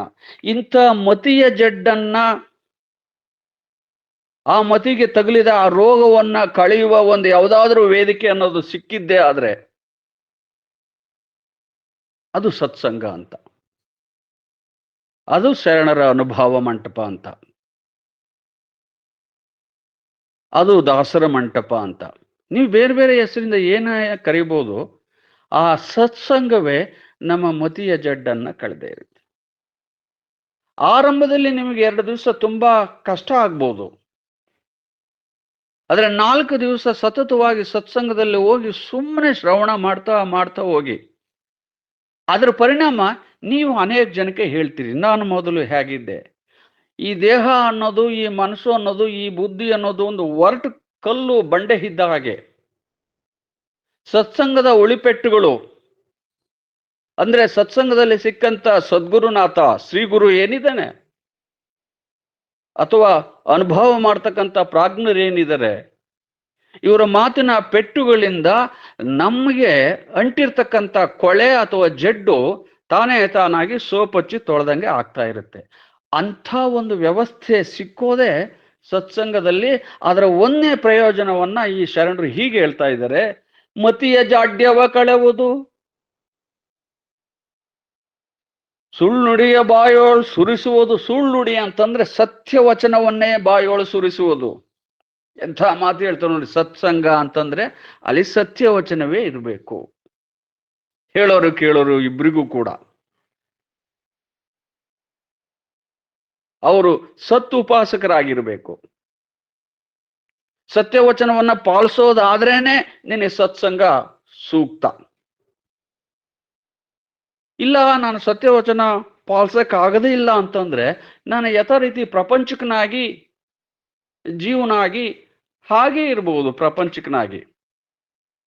ಆದ್ರೆ ನಾನೇನಾದ್ರೂ ಜೀವತ್ವ ಕಳ್ಕೊಂಡು, ಈ ಜೀವಭಾವವನ್ನ ಕಳ್ಕೊಂಡು ಶಿವನಾಗುವ ಚಿಂತನೆ ನಡೆಸುವ ವೇದಿಕೆಗೆ ಹೋಗ್ತಾ ಇದ್ದೀನಿ, ಹೆಜ್ಜೆ ಹಾಕಿದ್ದೀನಿ ಅಂತಂದ್ರೆ ಸತ್ಯ ಪರಿಪಾಲನೆ ಇರಬೇಕು ಅಂತ. ಆದ್ರೆ ಅಲ್ಲಿ ಆಡುವವರು ಹಂಗೆ, ಪ್ರವಚನ ಮಾಡುವವರು ಅದೇ ರೀತಿ, ಮತ್ತೆ ಕೇಳುವವರು ಹಾಗೆ ಇರಬೇಕು ಅಂತ ಹೇಳುತ್ತೆ. ಅಂಥ ಒಂದು ಸತ್ಯ ವಚನವನ್ನ ಬಾಯೋಳು ಸುರಿಸುವ ಒಂದು ವೇದಿಕೆ ಅಂತಂದ್ರೆ ಅದು ಸತ್ಸಂಗ ಕಣ್ರಪ್ಪ. ಸತ್ಸಂಗ ನಾವು ಅಂದ್ಕೊಂಡಾಗೆ, ಇನ್ನೊಬ್ರೇನೋ ಅಂದ್ಕೊಂಡ ಹಾಗೆ ಬೇರೆ ಬೇರೆ ವೇದಿಕೆಗಳಿದಾವಲ್ಲ, ಬೇರೆ ಬೇರೆ ಕೂಟಗಳಿದಾವಲ್ಲ, ಆ ಥರ ಪ್ರಾಪಂಚಿಕ ಅಭಿಲಾಷೆ, ಪ್ರಾಪಂಚಿಕ ಇಷ್ಟಾರ್ಥಗಳನ್ನು ಇಟ್ಕೊಂಡು ಸತ್ಸಂಗ ನಡೆಸಿದರೆ ಅದು ಯಾವುದು ಪ್ರಯೋಜನಕ್ಕೆ ಬರೋದಿಲ್ಲ. ಸತ್ಸಂಗದಲ್ಲಿ ಸದ್ಭಾವನೆನೇ ಇರಬೇಕು, ಸದ್ವಸ್ತುವನ್ನು ಕುರಿತೇ ಮಾತಾಡಬೇಕು. ಆ ಸಂದರ್ಭದಲ್ಲಿ ಬೇರೆ ಬೇರೆ ಅವು ಇವು ಎಲ್ಲ ಪ್ರಾಪಂಚಿಕ ವಿಷಯಗಳು ನಮ್ಮ ತಲೆವಗೆ ಬರಬಾರ್ದು. ಏಕೋಭಾವ ಆಗಬೇಕು. ಏಕೋಭಾವ ಆದಷ್ಟು ಸತ್ಸಂಗದಲ್ಲಿ ವಿಷಯ ಥಟ್ಟನೆ, ಈಗ ಕರೆಂಟ್ ಬಂದ ತಕ್ಷಣ ಬಲ್ಪ್ ಹೆಂಗ್ ಹತ್ತುತ್ತೋ ಹಾಗೆ ಹತ್ಕೊಳ್ಳುತ್ತೆ. ಅಷ್ಟರ ಮಟ್ಟಿಗೆ ಮನಸ್ಸು ಹದವಾಗಬೇಕು. ಅದಕ್ಕೆ DVG ಮಂಕುತಿಮ್ಮ ಹೇಳಿದಾರೆ ನೋಡಿ, ಬಹುಸೂಕ್ಷ್ಮ ಆದರಾದ ಕುದಿ ಎಚ್ಚ ಎಗಟಿಪಿದು ಕಡಿಮೆರೆ ಹಸಿನಾಥ ಬಹುಸೂಕ್ಷ್ಮ ಹಾಲಿನ ಹದ. ಸ್ವಲ್ಪ ಹಾಲು ಕಾಸಬೇಕಾದ್ರೆ ಕುದಿ ಏನಾದ್ರೂ ಮನೆ ಒಲೆ ಮೇಲೆ ಹೆಚ್ಚಾಗ್ಬಿಟ್ರೆ ಎಗಟು ಬಂದ್ಬಿಟ್ಟು ನಾರುತ್ತೆ, ಹಾಲು ಸೀದೋಗ್ಬಿಡ್ತದೆ. ಏನೋ ಅಲ್ಲಿ ಇಲ್ಲ ಹೆಚ್ಚು ಕಾಸೋದಿಲ್ಲ, ಸ್ವಲ್ಪ ಕಡಿಮೆ ಕಾಸ್ತೀನಿ ಅಂತ ಸ್ವಲ್ಪ ಕಡಿಮೆ ಕಾಸಿದ್ದೆ ಆದ್ರೆ ಹಸಿನಾಥ ಅದ್ರಾಗ ಹೋಗೋದೇ ಇಲ್ಲ ಹಾಲ್ನಾಗೆ. ಹಸುವಿನ ಗಂಜಲಿಂದ ಹಾಲು ಕರೆದಿರ್ತವಲ್ಲ, ಆ ಹಸಿನಾಥ ಹೋಗೋದಿಲ್ಲ. ಆದ್ರೆ ಹಾಲ್ ಕಾಸರಿಗೆ ಚೆನ್ನಾಗಿ ಗೊತ್ತಿದೆ, ಕೇರಿಗೆ ಘಮ ಘಮ ವಾಸನೆ ಬರಂಗೆ ಹದವರಿತು ಹಾಲ್ ಕಾಸೋದು ಹೆಂಗೆ ಅಂತೇಳಿ ಆ ಅಡುಗೆ ಮನೆಗಿರೋ ತಾಯಿಗೆ ಗೊತ್ತು. ಆ ಟೈಪ್ ಏನಾದ್ರೂ ಇವರು ಏನು ಕೆನೆ ಬಂದ್ಬಿಟ್ಟು ಘಮ ಘಮ ಅಂಥೇಳಿ ಬೀದಿ ಬೀದಿಗೆ ಹಾಲ್ ಕಾಸ್ತಾರೆ ಅನ್ನೋದು ಸುವಾಸನೆ ಹೋಗುತ್ತೋ, ಪರಿಮಳ ಹೋಗುತ್ತೋ, ಆ ರೀತಿ ಹಾಲ್ ಕಾಸೋ ಮನಸ್ಸುಗಳು ಆದ್ರೆ ಅವ್ರು ಹೇಳ್ತಾರೆ ಮಂಕುತಿಮ್ಮನಲ್ಲಿ, ಬಹುಸೂಕ್ಷ್ಮ ಹಾಲಿನ ಹದ ಅದರ ಓಲ್ ಈ ಮನದ ಹದ. ಹಾಲು ಹೆಂಗೆ ಆ ತಾಯಿ ಕಾಸೋದು ಅನುಭವದಿಂದ ಕಲ್ತಿದೋಳು, ಅಪ್ಪ ನೀವು ಕೂಡ ನಿಮ್ಮ ಮನಸ್ಸನ್ನ ಹಾಲಿನಂತೆ ಕಾಸ್ರಿ.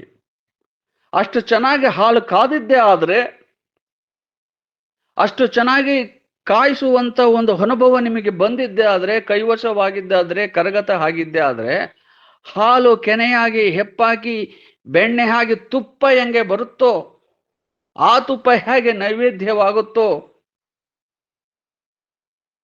ಶಿವನ ಎಡೆಗೆ ಯೋಗ್ಯವ ಅನ್ಸ್ಕೊಳ್ಳುತ್ತೋ, ದಾಸೋಹದಲ್ಲಿ ತುಪ್ಪವನ್ನು ಬಿಡಿಸ್ಕೊಂಡು ಅದು ಹೇಗೆ ಅಮೃತವಾಗುತ್ತೋ, ಹಾಗೆ ನಿನ್ನ ಮನಸ್ಸನ್ನು ಕೂಡ ಕುದಿ ಹೆಚ್ಚು ಆಗಂಗಿಲ್ಲ, ಕುದಿ ಕಡಿಮೆ ಆಗಂಗೂ ಇಲ್ಲ, ಹಾಗೆ ಹದವರ್ತು ಈ ಮನಸ್ಸನ್ನ ಕಾಯಿಸೋದು ನಿಮಗೆ ಬಂತು ಅಂದ್ರೆ ಅರ್ಧ ಭಾಗ ನೀವು ಆಧ್ಯಾತ್ಮ ವಿದ್ಯೆಯನ್ನ ಗಳಿಸ್ದಂಗೆ.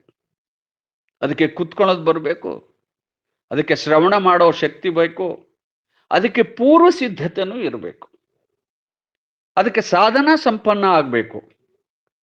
ಈ ಸಾಧನಾ ಚತುಷ್ಟಯಗಳು ಏನಿದವೋ ಅಂಥ ಸಾಧನಾ ಚತುಷ್ಟಯ ಸಂಪನ್ನನಿಗೆ ತತ್ವಜ್ಞಾನ ಇಡಿಸುತ್ತೆ ಅಂತ. ಅದು ನೀವು ಒಂದೇ ದಿನಕ್ಕೆ ಅದು ಬಂದ್ಬಿಡುತ್ತೆ ಅಂತ ನಾನು ಈ ಸಂದರ್ಭದಲ್ಲಿ ಹೇಳ್ತಿಲ್ಲ. ಅದು ಹಲವಾರು ದಿನ ಸತ್ಸಂಗದಲ್ಲಿ ಸೇರಿದಂಗೆಲ್ಲ ತಾನೇ ತಾನಾಗಿ ಬರ್ತಾ ಹೋಗುತ್ತೆ. ನೋಡಿ ಮುಂದೆ ಹೇಳ್ತಾರೆ, ಮತಿಯ ಜಾಡ್ಯವ ಕಳೆವುದು, ಸುಳ್ಳುಡಿಯ ಬಾಯೋಳು ಸುರಿಸುವುದು, ದುಷ್ಟತನವೆಲ್ಲ ಅಪಹರಿಸುವುದು. ನಿಮ್ಮಲ್ಲಿರ್ತಕ್ಕಂಥ ದುಷ್ಕೃತಿಗಳು ಏನಿದಾವೆ ನಿಮ್ಮಲ್ಲಿ ಇರತಕ್ಕಂಥ ದುರಭ್ಯಾಸಗಳೇನಿದಾವೆ ಅದನ್ನ ಅಪಹರಿಸ್ಕೊಂಡು ಹೋಗುವ ಒಂದು ವೇದಿಕೆ ಅಂದ್ರೆ ಸತ್ಸಂಗ ಕಂಡ್ರಪ್ಪ ಅಂತ ಹೇಳ್ತಾರೆ ಶರಣರು. ಸೇರಿ ಆ ಸತ್ಸಂಗದಲ್ಲಿ ತಾನೇ ತಾನಾಗಿ ಯಾವಾಗ ಕೊಳೆ ಹತ್ತಿದ ಬಟ್ಟೆಗೆ ಸೋಪ್ ಹಚ್ಚಿದ ತಕ್ಷಣ, ತಿಕ್ಕಿ ಉಜ್ಜಿದ ತಕ್ಷಣ ಈ ತಾಯರು ಹಳ್ಳದಾಗೆ ಸೌಳಾಕಿ ಹೆಂಗೆ ಬಟ್ಟೆ ತೊಳಿತಾರೋ ಹಾಗೆ ತೊಳೆದಂಗೆ ಆಗ್ಬಿಡ್ತದೆ ನಿಮ್ಮ ದುಷ್ಕೃತಗಳೆಲ್ಲ, ದುಶ್ಚಟಗಳೆಲ್ಲ, ದುರಭ್ಯಾಸಗಳೆಲ್ಲ ಒಂದೇ ಆಗಿ ತಾನೇ ತಾನಾಗಿ ಕಡಿಮೆ ಆಗ್ತವೆ. ಆ ಕಡಿಮೆ ಆಗಿದ್ದಕ್ಕೆ ನೀವು ಎಲ್ಲಾದ್ರೂ ಗುರುಬೋಧಾಮೃತ ಅಂತ ಒಂದು ಗ್ರಂಥ ಇದೆ, ಗುರುಬೋಧಾಮೃತ ಗ್ರಂಥವನ್ನು ಓದ್ರಿ. ಆ ಗುರುಬೋಧಾಮೃತ ಗ್ರಂಥದಲ್ಲಿ 4 ದುರಭ್ಯಾಸಗಳಿರ್ತಕ್ಕಂಥ ಒಬ್ಬ ಶಿಷ್ಯನೇ ಆ ಗುರುವಿಗೆ ಸಿಕ್ಬಿಡ್ತಾನೆ.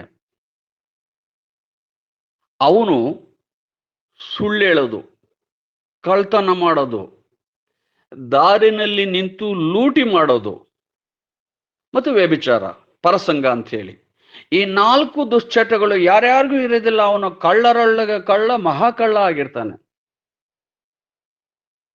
ಅಂತ ಮಹಾಕಳ್ಳ ಗುರುವಿಗೆ ಒಂದು ಮಾತು ಕೊಡ್ತಾನೆ, ಸ್ವಾಮಿ ಇವತ್ತಿಂದ ನಾನು ಸುಳ್ಳಾಡಲ್ಲ, ಸತ್ಯ ಆಡ್ತೀನಿ ಅಂತ. ಅಷ್ಟು ಒಂದೇ ಒಂದು ಮಾತಿಗೆ ಅವನು ರಾಜಯೋಗಿ ಆಗ್ತಾನೆ. ಅವನಿಗೆ ಹೂವಿನ ಪಲ್ಲಕ್ಕಿ ಮೆರವಣಿಗೆ ಆಗ್ತದೆ. ಆ ಗುರುಬೋಧಾಮೃತದ ಆ ಪ್ರಸಂಗವನ್ನು ಈಗ ಅಷ್ಟಕ್ಕೆ ನಿಲ್ಲಿಸ್ತೀನಿ. ಆ ಮಟ್ಟಿಗೆ ಅಷ್ಟು ಘೋರ ಕಳ್ಳತನ, ಲೂಟಿ ಮಾಡ್ತಕ್ಕಂಥವನು ಕೂಡ ಪರಿವರ್ತನೆ ಆಗ್ತಕ್ಕಂಥ ಏನಾದರೂ ಒಂದು ವೇದಿಕೆ ಇದ್ರೆ, ಪರಿಣಾಮಕಾರಿ ಕೆಲಸ ಮಾಡುವ ಒಂದು ಸಂಘ ಏನಾದರೂ ಇದ್ರೆ ಅದನ್ನೇ ಸತ್ಸಂಗದ ವೇದಿಕೆ ಅಂತ ಕರಿತೀವಿ. ಹೀಗೆಲ್ಲ ನಮ್ಮ ಚರಿತ್ರೆಯಲ್ಲಿ ಓದ್ತಾ ಹೋದ್ರೆ ಅನೇಕ ಉದಾಹರಣೆಗಳು ಸಿಗ್ತವೆ ನೋಡಿ. ದುಷ್ಕೃತವನ್ನ ಅಪಹರಿಸುವುದು, ಮನೋನ್ನತಿ ತೋರಿಸುವುದು. ಮನೋನ್ನತಿ ಅಂದ್ರೇನು? ನಿನ್ನ ಈ ಕೆಳಮಟ್ಟದ ಮನ ಏನಿದೆ ಅದು ಉನ್ನತ ಮಟ್ಟದ, ಅಂದ್ರೆ ಈ ಚೇತನ ಏನಿದೆ ಆಗುನಿ ಅನಿಕೇತನ ಅನ್ನಂಗೆ, ಆದ್ರೆ ವಿಶ್ವಾತ್ಮ ಆಗುತ್ತೆ, ವಿಶ್ವಮನ ಆಗುತ್ತೆ. ಈ ಸಂಕುಚಿತ ಮನಸ್ಸು ಅಂತ ಏನಿದೆ, ಸ್ವಾರ್ಥ ಬುದ್ಧಿಯ ಮನಸ್ಸು ಅಂತ ಏನಿದೆ, ಸಂಕಲ್ಪ ವಿಕಲ್ಪ ಮಾಡುವ ವಿಕಾರಿ ಮನಸ್ಸು ಅಂತ ಏನಿದೆ, ಆ ವಿಕಾರಿತನದ ಮನಸ್ಸು ವಿಶ್ವ ಮನಸ್ಸಾಗ್ಬಿಡ್ತದೆ. ಸರ್ವಾತ್ಮಕ ದೃಷ್ಟಿಕೋನವನ್ನ ತರಿಸೋದು ಒಂದು ಯಾವುದಾದ್ರೂ ಇದ್ರೆ ಅದು ಗುರುವಚನ, ಅದು ಸತ್ಸಂಗ. ಇಂಥ ಸತ್ಸಂಗವನ್ನು ನಾವು ಸಾಧ್ಯವಾದಷ್ಟು ಬಳಸ್ಕೊಳ್ಬೇಕು. ಯಾಕೆ? ಮನೋನ್ನತಿಯನ್ನು ಸಾಧಿಸುವುದು. ಮನೋನ್ನತಿಯನ್ನ ನೀನು ಸಾಧಿಸಿದ್ದೇ ಆದ್ರೆ ಹಿತದೋಳ್ ಚಿತ್ತದ ಮೊಲಿನವ ಕಳೆಯುವುದು. ಮನಸ್ಸು ಯಾವಾಗ ನೀನು ವಶವಾಗುತ್ತೋ ಈ ಚಿತ್ತದಲ್ಲಿ ಇರ್ತಕ್ಕಂಥ ವಿಷಯ ವಾಸನೆ ಅಭಿಲಾಷೆಗಳೇನಿದಾವೆ ಆ ಅಭಿಲಾಷೆಗಳನ್ನೆಲ್ಲ ಕಳೆಯೋದು ಅಂತಂದ್ರೆ ಇದೇ ಸತ್ಸಂಗ. ಅಲ್ಲಿಗೆ ಬುದ್ಧಿಯ ಜಡತ್ವ ಹೋಯ್ತು, ಚಿತ್ತದ ಮಲಿನತೆ ಹೋಯ್ತು, ಸಂಕಲ್ಪ ವಿಕಲ್ಪ ಎಂಬ ವಿಕಾರಿ ಮನಸ್ಸು ಕೂಡ ಯೋಕೋಭಾವಕ್ಕೆ ಬಂತು. ಅಪ್ಪ ನಿನಗೇನು ಮಾಡ್ತಾ ಇಲ್ಲ ಯಾ ಸತ್ಸಂಗ, ನೀನೇನು ಹೇಗೆ ಪರಿವರ್ತನೆ ಮಾಡಬಾರದು ಅನ್ನೋದು ನೀನೇನಾದ್ರೂ ಅದರ ಫಲಾಫಲಗಳನ್ನು ಯೋಚನೆ ಮಾಡದ, ಅದನ್ನು ತಿಳ್ಕೊಂಡ? ಸತ್ಸಂಗದ ಪ್ರಯೋಜನ ಏನಂತ ಕೇಳ್ತೀಯಲ್ಲ, ಯಾಕೆ ಸತ್ಸಂಗ ಸೇರ್ಬೇಕು ಅಂತೀಯಲ್ಲ? ನೋಡು ಇಷ್ಟೆಲ್ಲ ಅನುಕೂಲ ಇದೆ ಅಲ್ಲಿ. ಹಿತದ ಚಿತ್ತದ ಮಲಿನ ಕಳೆಯುವುದು, ಅತಿಶಯದ ದ್ವೇಷವಂ ಬಿಡಿಸುವುದು. ರಾಗದ್ವೇಷನೇ ಬಿಡಿಸ್ಬಿಡುತ್ತಂತೆ, ಅದ್ರಾಗೇನು ಅತಿಶಯೋಕ್ತಿ ಇಲ್ಲ. ಎಷ್ಟೋ ಜನ ಸತ್ಸಂಗದವರು ನೀವು ಪೇಪರಲ್ಲಿ ನೋಡ್ತಾ ಇದ್ದೀರಿ. ನಾನು ಎಲ್ಲೋ ಮೊನ್ನೆ ಕೋಲಾರದ ಕಡೆ ಪೇಪರ್ ಬಂದಿತ್ತು, 5,000 ಕೋಟಿ ಆಸ್ತಿಗೆ ಒಡೆಯ ಅವನು ತನ್ನದೆಲ್ಲವನ್ನು ಕೂಡ ದಾನ ಮಾಡಿ ವೈರಾಗ್ಯ ಮೂರ್ತಿಯಾಗಿ ಹೋಗ್ಬಿಟ್ಟ. ಆ ಕಡೆ ಪಂಜಾಬಲ್ಲಿ ಒಬ್ಬರು ಸಿಖ್ರು ಇದ್ರು, 8,000 ಕೋಟಿಗೆ ಆಸ್ತಿ ಒಡೆಯ. ಹೆಂಡತಿಗೆ 2,000 ಕೋಟಿ, ಒಬ್ಬ ಮಗಳಿದ್ಲು, ಮಗಳಿಗೆ 2,000 ಕೋಟಿ, ಒಬ್ಬ ಮಗ ಇದ್ದ, ಒಬ್ಬ ಮಗನಿಗೆ 2,000 ಕೋಟಿ. ಹಿಂಗೆ 6,000 ಕೋಟಿ ಅವ್ರಿಗೆ ದಾನ ಮಾಡಿ ತನಗೆ 2,000 ಕೋಟಿ ಬಂತು. ತನಗೆ 2,000 ಕೋಟಿ ಬಂದದ್ದನ್ನ ಒಂದು ಸದ್ಗುರು ಮಠಕ್ಕೆ ತಾನು ಇಟ್ಕೊಡ್ಲಿಲ್ಲ, ಅದನ್ನು ದಾನ ಮಾಡ್ಬಿಟ್ಟ. 8,000 ಕೋಟಿಗೆ ಒಡೆಯನಾದನ್ನು ತನ್ನದೆಲ್ಲವನ್ನು ದಾನ ಮಾಡಿ ಯಾವ ಮಠಕ್ಕೆ 2,000 ರೂಪಾಯಿ ಕೋಟಿ ಕೊಟ್ನೋ ಆ ಮಠದಲ್ಲಿ ಕಸ್ಬರಿಕೆ ಹಿಡ್ಕೊಂಡು ಕಸ ಹೊಡೆಯೋ ಆಳಾಗಿ ಸೇರ್ಕೊಂಡ್ಬಿಟ್ಟ. ಅವಾಗ ಅವನ ಇಂಟರ್ನಲ್ಲಿ ಹೇಳಿದ್ದು ಒಂದೇ ಮಾತು, ಈ ಪ್ರಪಂಚದಲ್ಲಿ ನನಗೆ ತೃಪ್ತಿನೇ ಕಾಣಲಿಲ್ಲ. ಎಷ್ಟು ಸಾವಿರ ಕೋಟಿ ಇದ್ರೂ ಕೂಡ ತೃಪ್ತಿ ಕಾಣಲಿಲ್ಲ. ಆದರೆ ನಾನು ತೃಪ್ತಿ ಬ್ರಹ್ಮಾನಂದವನ್ನು ಕಂಡಿದ್ದು ಈ ಆಧ್ಯಾತ್ಮ ವಿದ್ಯೆಯಲ್ಲಿ, ಈ ಸತ್ಸಂಗದಲ್ಲಿ, ಈ ಕಸ ಹೊಡೆಯೋದ್ರಲ್ಲಿ ನನಗೆ ಆನಂದ ಆಗ್ತಾ ಇದೆ. ಯಾವ್ಯಾವ ಪುಣ್ಯಾತ್ಮರು ಬಂದು ಈ ದಾರಿಯಲ್ಲಿ ಹೆಜ್ಜೆ ಇಟ್ಕೊಂಡು ನಡ್ಕೊಂಡು ಹೋಗ್ತಾ ಇದ್ದರು, ಅವರ ಹೆಜ್ಜೆಗಳಲ್ಲಿ ನಾನು ಹೆಜ್ಜೆ ಹಾಕಂತ ಹೋಗ್ತಾ ಇದ್ದೀನಲ್ಲ, ಇಲ್ಲಿ ಸಿಗುವಷ್ಟು ಆನಂದ ಅದನ್ನು ಬ್ರಹ್ಮಾನಂದ ಪರಮಾನಂದ ಅಂತ ಕರೀತಾರೆ. ಯಾಕೆ ಪರಮಾನಂದ? ಇಂದ್ರಿಯಗಳಿಂದ ಬಂದದ್ದಲ್ಲ, ವಿಷಯ ವಸ್ತುಗಳಿಂದ ಬಂದದ್ದಲ್ಲ, ಪ್ರಾಪಂಚಿಕ ವಾಸನೆಯಿಂದ ಬಂದದ್ದಲ್ಲ. ಬ್ರಹ್ಮಾನಂದ ಇಂದ್ರಿಯಾತೀತವಾದ, ಮನೋತೀತವಾದ, ವಾಚಾತೀತವಾದ ಆನಂದ ಯಾವುದಿದೆಯೋ ಅದನ್ನು ಬ್ರಹ್ಮಾನಂದ ಅಂತ ಕರೀತಾರೆ. ಅಂಥ ಬ್ರಹ್ಮಾನಂದವನ್ನು ಅನುಭವಿಸ್ನಿ ಅಂತ ಈ ವೈರಾಗ್ಯ ಮೂರ್ತಿ 8,000 ಕೋಟಿ ಆಸ್ತಿಯನ್ನು ದಾನ ಮಾಡಿದಂಥ ಸಿಖ್ಖರನು ತನ್ನ ಇಂಟರ್ನಲ್ಲಿ ಹೇಳ್ಕೊಳ್ತಾನೆ. ಅದಕ್ಕೆ ಅವ್ರು ಹೇಳಿದ್ರು, ಅತಿಶಯದ ದ್ವೇಷ ರಾಗವಂ ಕಳೆವುದು. ನೀನು ವೈರಾಗ್ಯನೇ ಬಂದ್ಬಿಡ್ತದೆ. ಸುತನೆ ತಿಳಿ. ಸುತನೆ ಅಂದ್ರೆ ಕಂದ, ಸತ್ಸಂಗಕ್ಕೆ ಸೇರಿದೆಯಲ್ಲಪ್ಪ ಮಗನೇ, ಅಂದ್ರೆ ಗುರುಪುತ್ರ. ಗುರುಪುತ್ರನೇ, ಪ್ರೀತಿಯ ಶಿಷ್ಯನೇ, ಕೇಳಯ್ಯ, ಸತ್ಸಂಗ ಯಾವುದನ್ನು ನಿನಗೆ ಎಸಗದೇ ಇರುವುದು ಹೇಳು. ಸತ್ಸಂಗ ನಿನಗೆ ಯಾವ ಪ್ರಯೋಜನ ಮಾಡಲಿಲ್ಲ, ಸತ್ಸಂಗ ನಿನಗೇನನ್ನು ಕೊಡ್ಲಿಲ್ಲ, ಸತ್ಸಂಗ ನಿನಗೆ ಏನು ಅನುಕೂಲ ಮಾಡಿಕೊಡ್ಲಿಲ್ಲ ಹೇಳು. ಇಷ್ಟೆಲ್ಲ ಅನುಕೂಲವನ್ನ ಈಗ ನಾನು ಹೇಳಿದ್ನಲ್ಲ, ಮೇಲಿಂದ ಮತೀಯ ಜಾಡ್ಯವು ಅಂತ ಹಿಡ್ಕೊಂಡು ಕೊನೆಗೆ ನಿನಗೇನನ್ನ ಕೊಡೋದು ಸತ್ಸಂಗ ಹೇಳು ಮಗನೇ ಅಂತ ಕೇಳೋವರೆಗೆ ಈ ಷಟ್ಪದಿಯಲ್ಲಿ ಸತ್ಸಂಗದ ಮಹತ್ವ ಏನು ಅನ್ನೋದನ್ನ ಎಷ್ಟು ಚೆನ್ನಾಗಿ ವರ್ಣಿಸಿದ್ದಾರೆ. ಆದರೆ ನಾವು ಶ್ರವಣ ಮಾಡ್ತಾ ಇರಬೇಕು, ಶ್ರವಣ ಮಾಡ್ತಾ ಇರಬೇಕು, ಸತ್ಸಂಗ ಸೇರ್ತಲೇ ಇರಬೇಕು. ಹಾಗಾಗಿ ಸಂಘದಿಂದಲೇ ಶಂಕರಾಚಾರ್ಯರು ಹೇಳಿದಂಗೆ ಸತ್ಸಂಗತ್ವೇ ನಿಸ್ಸಂಗತ್ವಂ, ನಿಸ್ಸಂಗತ್ವೇ ನಿರ್ಮೋಹತ್ವಂ, ನಿರ್ಮೋಹತ್ವೇ ನಿರ್ಲಿಪ್ತತ್ವಂ. ಹಾಗೆ ಮುಂದುವರೆದು ಹೇಳ್ತಾರೆ, ನಿರ್ಲಿಪ್ತತ್ವೇ ಜೀವನ್ ಮುಕ್ತಂ ಅಂತ. ಜೀವನ್ ಮುಕ್ತಿಯ ಆನಂದ, ನಿರ್ವಿಷಯ ಆನಂದ ಬರಬೇಕಾದ್ರೆ, ಮೋಕ್ಷಾನಂದ ಅನುಭವಿಸ್ಬೇಕಾದ್ರೆ ಇದು ಅಷ್ಟು ಕೂಡ ಸಿಡಿಲು ಬಿಡಿಸ್ಕೊಳ್ಬೇಕು. ಅಂಥ ಬಿಡಿಸ್ತಕ್ಕಂಥ ಒಂದು ವೇದಿಕೆ ಅಂತಂದ್ರೆ ಈ ಸತ್ಸಂಗ ಅಂತ ಹೇಳ್ತಾರೆ. ಅಂಥ ಒಂದು ಸತ್ಸಂಗವನ್ನ ಚಿದಾನಂದ ಅವಧೂತರು ಕೂಡ ಮಾಡ್ತಿದ್ರಂತೆ. ಎಲ್ಲಿ? ಅವರು ಅಯೋಧ್ಯೆಯಲ್ಲಿದ್ದಾಗ, ಅವರು ಶ್ರಾವಣ ಮಾಸಕ್ಕೆ ಹಂಪಿಗೆ ಹೋದಾಗ, ಅವರು ತಮ್ಮ ಕೊನೆ ಕಾಲಕ್ಕೆ ಸಿದ್ಧಪರ್ವತ ಬೆಟ್ಟಕ್ಕೆ ಹೋದಾಗ, ಅಲ್ಲಿ ಎಷ್ಟೋ ಗಳಿಗೆಗಳ ಕಾಲ, ದಿನಗಳ ಕಾಲ ಯೋಗವನ್ನು ಮಾಡಿ ಯೋಗದಿಂದ ಹೊರಗಡೆ ಬಂದಾಗ ಅವರು ತನಗಾದ ಅನುಭವಗಳನ್ನ ತನ್ನ ಶಿಷ್ಯರ ಜೊತೆಗೆ ಹಂಚ್ಕೊಳ್ಳರಂತೆ. ಅದನ್ನು ಸತ್ಸಂಗ ಅಂತ ಕರೀತಾರೆ. ಸತ್ಸಂಗ ಅಂದ್ರೆ ಸತ್ತವರ ಸಂಘ ಅಂತ. ಸತ್ತವರ ಸಂಘ ಅಂತಂದ್ರೆ ಅಪಾರ್ಥ ಎಣ ಅಂತ ಅಲ್ಲ. ದಶೇಂದ್ರಿಯಗಳು ಸತ್ತೋಗಿದ್ದಾವೆ, ಕಣ್ ಕೂಡ ಆಗಿದೆ, ಕಿವಿ ಬದಿರ ಆಗಿದೆ, ಕೈ ಕಾಲು ಸೊಂಚ ಆಗಿದ್ದಾವೆ.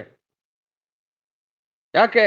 ಎಲ್ಲವೂ ಕೂಡ ಯೋಕೋಭಾವವಾದಾಗಿದ್ದಾವೆ, ಜ್ಞಾನದ ನೆಲೆಗೆ ಬಂದ್ಬಿಟ್ಟಿದ್ದಾವೆ. ಹಾಗಾಗಿ ಈ ಇಂದ್ರಿಯಗಳು ಇದ್ದು ಇಲ್ಲದಂತೆ ಆಗ್ಬಿಟ್ಟಿದ್ದಾವೆ. ಕಮಲ ಪತ್ರದಂತೆ, ನೀರೊಳಗಿರುವ ಕಮಲ ಪತ್ರದಂತೆ ಆಗೋಗ್ಬಿಟ್ಟಿದ್ದಾವೆ. ಹಾಗಾಗಿ ಚಿದಾನಂದರು ಒಂದು ಪದ್ಯತೆ ಹೇಳ್ತಾರೆ, ಭಿನ್ನ ಬುದ್ಧಿಯಲ್ಲಿದ್ದು ಬ್ರಹ್ಮ ತಾನೆಂಬನು ಚೆನ್ನಾಗಿ ಹೇಳುವೆ ಎರಿಮುಂಡೆ.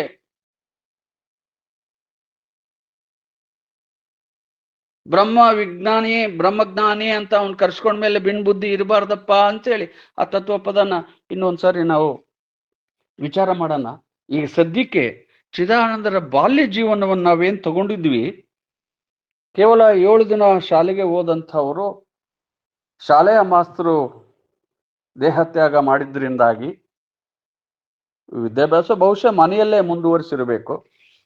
ಏಕೆಂದ್ರೆ ಇಷ್ಟೆಲ್ಲ ಛಂದಸ್ಸು ಇವೆಲ್ಲ ಬರಿಬೇಕಾದ್ರೆ ಜೊತೆಗೆ ಅವರಿಗೆ ಆ ದೇವಿಯ ಅನುಗ್ರಹನೂ ಕೃಪೆ ಆಗಿರಬೇಕು. ಹಾಗಾಗಿ ವಿದ್ಯೆಗಳು ಚೆನ್ನಾಗಿ ಅವರಿಗೆ ಒಲಿದು ಬಂದಿರಬಹುದು ಅಂತ ನಾನಾದ್ರೂ ಭಾವಿಸ್ತೀನಿ.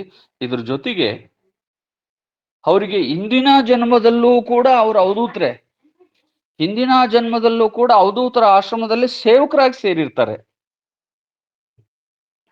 ಅವಧೂತರ ಆಶ್ರಮದಲ್ಲಿ ಇಂದಿನ ಜನ್ಮದಲ್ಲಿ ಸೇವಕರಾಗಿ ಇದ್ದಿದ್ರಿಂದ ಅದರ ಫಲ, ಆ ಪುಣ್ಯ, ಆ ಸುಕೃತ ಈ ಜನ್ಮದಲ್ಲಿ ಬಂದು ಅವರು ಇಷ್ಟು ವೇಗ ವಿದ್ಯೆಗಳನ್ನ ಗಳಿಸೋದಿಕ್ಕೆ ಹಾದಿ ಆಗಿರ್ಬೋದು ಅಂತ ನಾನು ಭಾವಿಸ್ತೀನಪ್ಪ.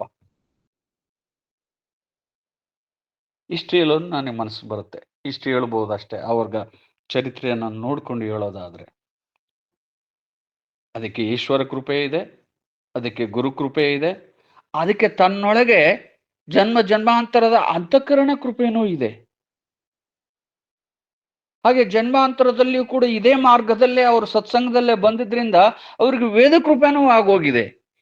ಹೀಗಾಗಿ 4 ಕೃಪೆ ಆಗಿರೋದ್ರಿಂದ ಅವರು ಬ್ರಹ್ಮ ವಿದ್ಯೆಗೆ ಬೇಗ ಹೆಜ್ಜೆ ಇಟ್ರು ಅನ್ನೋದಲ್ಲಿ, ಓದೋದಕ್ಕೆ ಸಾಧ್ಯ ಆಯಿತು, ಕಲಿಯೋದಕ್ಕೆ ಸಾಧ್ಯ ಆಯಿತು ಅನ್ನೋದ್ರಲ್ಲಿ ಯಾವ ಸಂದೇಹ ಬೇಡ ಅಂತ ನಾನು ಅನ್ಕೊಳ್ತೀನಿ.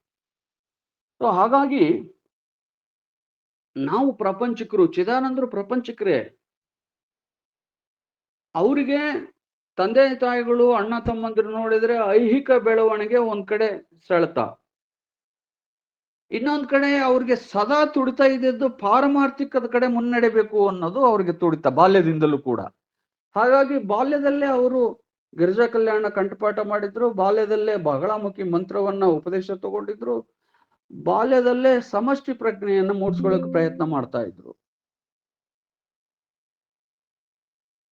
ಆದ್ರೆ ಅನಿವಾರ್ಯ ಕಾರಣದಿಂದಾಗಿ ಅವರು ಆದ್ವಾನಿ ತಾಲೂಕು ಪೆದ್ದ ಹರಿವಾಣದಲ್ಲಿ ಬದುಕೆ ಸಾಗಿಸೋದಕ್ಕೆ ದುಸ್ತರವಾದಾಗ, ಎಲ್ಲೋ ಯಾವುದೋ ಒಂದು ದೇವಸ್ಥಾನಕ್ಕೆ ಹೋದಾಗ, ಅಹೋಬಲ ನರಸಿಂಹಸ್ವಾಮಿ ದೇವಸ್ಥಾನಕ್ಕೆ ಹೋದಾಗ ಗಂಗಾವತಿ ತಾಲೂಕಿನ ಹೆಬ್ಬಾಳು ಗ್ರಾಮದ ನಾರಪ್ಪ ನನ್ನ ಪರಿಚಯ ಆಗಿರ್ತಾನೆ. ಅವನು ಆ ಹೆಬ್ಬಾಳು ಗ್ರಾಮದ ಪಾರುಪತ್ಯದಾರ. ಅವನ ಪರಿಚಯ ಆಗಿ, ಅವನ ನೆನಪಾಗಿ ನಾವು ಹೆಬ್ಬಾಳಿಗೆ ಹೋದ್ರೆ ಅವನು ಆಶ್ರಯ ಕೊಡ್ಬೋದು, ಈ ಸಣ್ಣ ಪುಟ್ಟ ಮಕ್ಕಳೆಲ್ಲ ನಾನು ಸಾಕಬಹುದು, ಸಂಸಾರ ಜೀವನ ಅಲ್ಲಿಗೆ ಹೋದ್ರೆ ಏನೋ ಒಂದು ರೀತಿ ಸುಗಮವಾಗಿ ಸಾಗಬಹುದು ಅಂತ ಊಹಿಸಿದ ತಂದೆ ತಾಯಿಗಳು ಪೆದ್ದ ಹರಿವಾಣವನ್ನು ಅನಿವಾರ್ಯವಾಗಿ ಕಡುಬಡತನದ ಒಂದು ಕಾರಣಕ್ಕೆ ಬಿಟ್ಟು 3 ಮಕ್ಕಳು ತಂದೆ ತಾಯಿಗಳು ಸಮೇತ ಅವರು ಗಂಗಾವತಿ ತಾಲೂಕಿನ ಹೆಬ್ಬಾಳು ಗ್ರಾಮಕ್ಕೆ ಬರ್ತಾರೆ. ಆ ಹೆಬ್ಬಾಳು ಗ್ರಾಮಕ್ಕೆ ಬಂದಾಗ ಅಲ್ಲಿ ಪಂಪಕ್ಕ, ಲಕ್ಷ್ಮಕ್ಕ ಅಂತ 2 ಹೆಣ್ಮಕ್ಳು ಪರಿಚಯ ಆಗುತ್ತೆ. ಆ ಹೆಣ್ಮಕ್ಳು ಪರಿಚಯ ಆದಮೇಲೆ ಆ ನಾರಪ್ಪನವನ ಆಶ್ರಯದಲ್ಲಿ ಇದ್ಕೊಂಡು ಹೆಬ್ಬಾಳು ಅಲ್ಲೊಂದು ಐಗಳು ಮಠ ಇದೆ, ಐಗಳು ಮಠದಲ್ಲಿ ಒಂದು ಆಶ್ರಯವನ್ನು ಪಡಿತಾರೆ. ಆಶ್ರಯ ಪಡೆದು ನಂತರ ಆ ಹೆಬ್ಬಾಳು ಮಠಕ್ಕೆ ಕೇವಲ 3 ಮೈಲಿಯಷ್ಟು ದೂರ, ಒಂದು 5 ಕಿಲೋಮೀಟರ್ ಅಂದ್ಕೊಳ್ಳಿ, 5 ಕಿಲೋಮೀಟ್ರಲ್ಲಿ ಅಯೋಧ್ಯೆ ಅಂತ ಒಂದು ಊರಿದೆ. ಆ ಊರಿಂದ ಹೊರಗೆ ತುಂಗಭದ್ರಾ ನದಿ ದಡಕ್ಕೆ ಕೊಂಡಾರಿಯರ ಒಂದು ಆಶ್ರಮ ಇದೆ, ಕೊಂಡಪ್ಪ ಗುರುಗಳು. ಅವ್ರಿಗೆ 2 ಹೆಸರು, ಕೊಂಡಪ್ಪ ಗುರು, ಚಿದಾನಂದ ಗುರು ಅಂತೇಳಿ. ಕೊಂಡಪ್ಪ ಗುರು ಅನ್ನೋದು ಜನ್ಮನಾಮ, ಚಿದಾನಂದ ಅನ್ನೋದು ಈಗೇನು ಕಾವ್ಯನಾಮ ಅಂತ ಇಟ್ಕೊಳ್ತಾರಲ್ಲ ಹಾಗೆ. ಆ ಕೊಂಡಪ್ಪ ಗುರುಗಳ ಆಶ್ರಮಕ್ಕೆ ಚಿದಾನಂದರ ನಂತರ ಸೇರ್ಕೊಳ್ತಾರೆ. ಇಲ್ಲಿಗೆ ನನಗೆ ಕೊಟ್ಟಂತ 1 ಗಂಟೆ ಸಮಯ ಮುಗಿತಾ ಬರ್ತಾ ಇದೆ. ಈ ಬಗ್ಗೆ ಈಗೇನು ಮಾತಾಡಿದ್ದೀನಿ ಇವತ್ತು ಕೇವಲ ಚಿದಾನಂದರ ಬಾಲ್ಯ ಜೀವನವನ್ನು ಪರಿಚಯ ಮಾಡ್ಕೊಂಡಿದ್ದೀನಿ. ಇನ್ನು ನಾಳೆ ಬರೋ ಶನಿವಾರದಲ್ಲಿ ಅವಕಾಶ ಆದರೆ ಚಿದಾನಂದರ ಗುರು ಕಟಾಕ್ಷ, ಚಿದಾನಂದರು ಮಾಡಿದಂಥ ಗುರು ಸೇವೆ, ಚಿದಾನಂದರು ಈ ನಮ್ಮ ಜಂಕಪ್ಪನನ್ನ, ಚಿದಾನಂದ ಅವಧೂತರನ್ನ ಎಷ್ಟೊಂದೆಲ್ಲ ಪರೀಕ್ಷೆ ಮಾಡಿದ್ರು, ಯಾಕಷ್ಟು ಪರೀಕ್ಷೆ ಮಾಡಿದ್ರು, ಚಿದಾನಂದರು ಯಾರ್ಯಾರಿಗೆ ಯಾವ್ಯಾವ ಸೇವೆಯನ್ನ ತಾವು ಮಾಡಿದ್ರು ಅನ್ನೋದನ್ನ ಮುಂದಿನ ಸಂದರ್ಭದಲ್ಲಿ ನಾವೆಲ್ಲರೂ ತಿಳಿಯೋಣ ಅಂಥೇಳಿ ಇಷ್ಟು ಮಾತುಗಳನ್ನು ಹಂಚ್ಕೊಳ್ಳೋದಕ್ಕೆ ಶ್ರೀ ಶಂಕರ ಭಗವಾನರ ಸತ್ಸಂಗದ ಗೆಳೆಯರು, ಗುರುಭಕ್ತರು ಮತ್ತು ಇದುವರೆಗೂ ನನ್ನ ಮಾತಿನ ಬೇರೆ ಬೇರೆ ಭಾಗಗಳಿಂದ ಕೇಳಿದಂಥ ನಿಮಗೆಲ್ಲರಿಗೂ ನನ್ನ ಹೃತ್ಪೂರ್ವಕ ಶರಣಾರ್ಥಿಗಳನ್ನು ಸಲ್ಲಿಸಿ, ಈಗ ವ್ಯವಸ್ಥಾಪಕ ಏನಾದರೂ ಅವಕಾಶ ಮಾಡಿಕೊಟ್ರೆ ಒಂದು 10 ನಿಮಿಷ ನಿಮ್ಮ ಪ್ರಶ್ನೆಗಳು ಏನಾದರೂ ಇದರಲ್ಲಿ ಈ ಕೊನೆಯ ಗಳಿಗೆನಲ್ಲಿ ತಾವು ಕೇಳ್ಬೋದು. ನನಗೆ ಗೊತ್ತಿದ್ರೆ ಉತ್ತರ ಹೇಳ್ತೀನಿ, ಇಲ್ಲಾಂದರೆ ಸತ್ಸಂಗದಲ್ಲಿ ಬಲ್ಲವರಿದ್ದರೆ ಅವರು ಸಹ ಸಹಾಯ ಮಾಡಿ ಉತ್ತರ ಹೇಳ್ಬೋದು. ನಮಸ್ತೆ. ಈಗೇನಾದರೂ ಪ್ರಶ್ನೆ ವಿಭಾಗವನ್ನು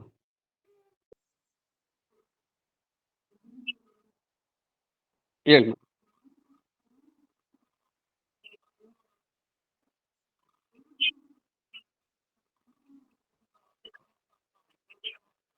ಹೌದು,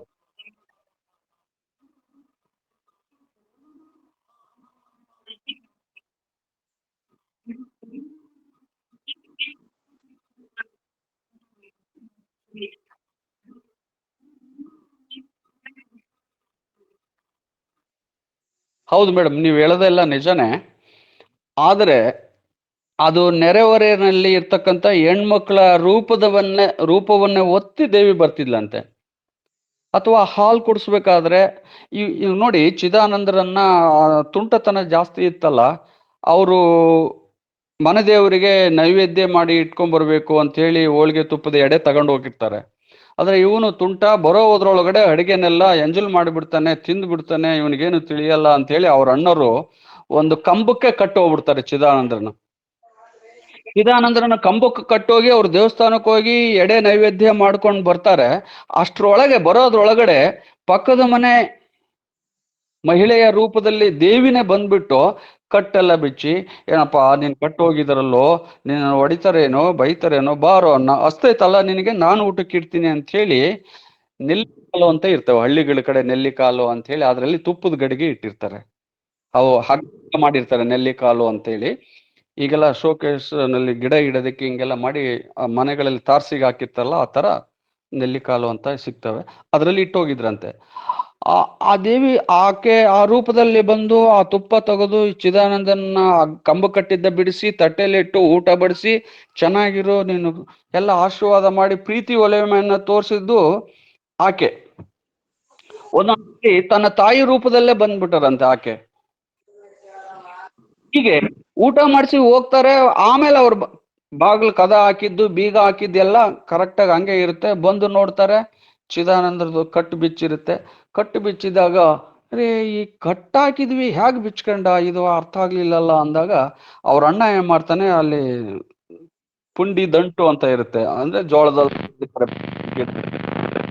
ತಗೊಂಡು ಅವನಿಗೆ ನಾವು ಬರೋದ್ರೊಳಗಡೆ ನೈವೇದ್ಯ ಮಾಡಿ ಇದ್ ಮಾಡಿದ್ರಲ್ಲಿ ಪೂಜೆ ಆಗೋದಕ್ಕಿನ್ನ ಕಾಯಕ್ಕಾಗ್ಲಿಲ್ವ, ಅಲ್ಲೇ ಊಟ ಮಾಡಿ ಎಂಜಲ್ ಮಾಡ್ಬಿಟ್ಟಿದೆ ಅಂತ ಹೇಳಿ 4 ಏಟು ಹೊಡಿತಾರೆ. ಅವಾಗ ನಾನು ಊಟ ಮಾಡ್ಲಿಲ್ಲ, ಬಂದು ಊಟ ಹೋಗ್ಬಿಡ್ತು.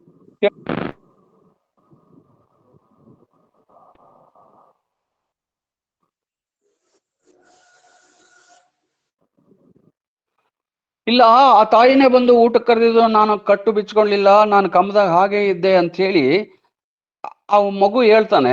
ಆಗ ಅವ್ರ ಅಣ್ಣ ಆಗಲ್ಲ. ಮತ್ತೆ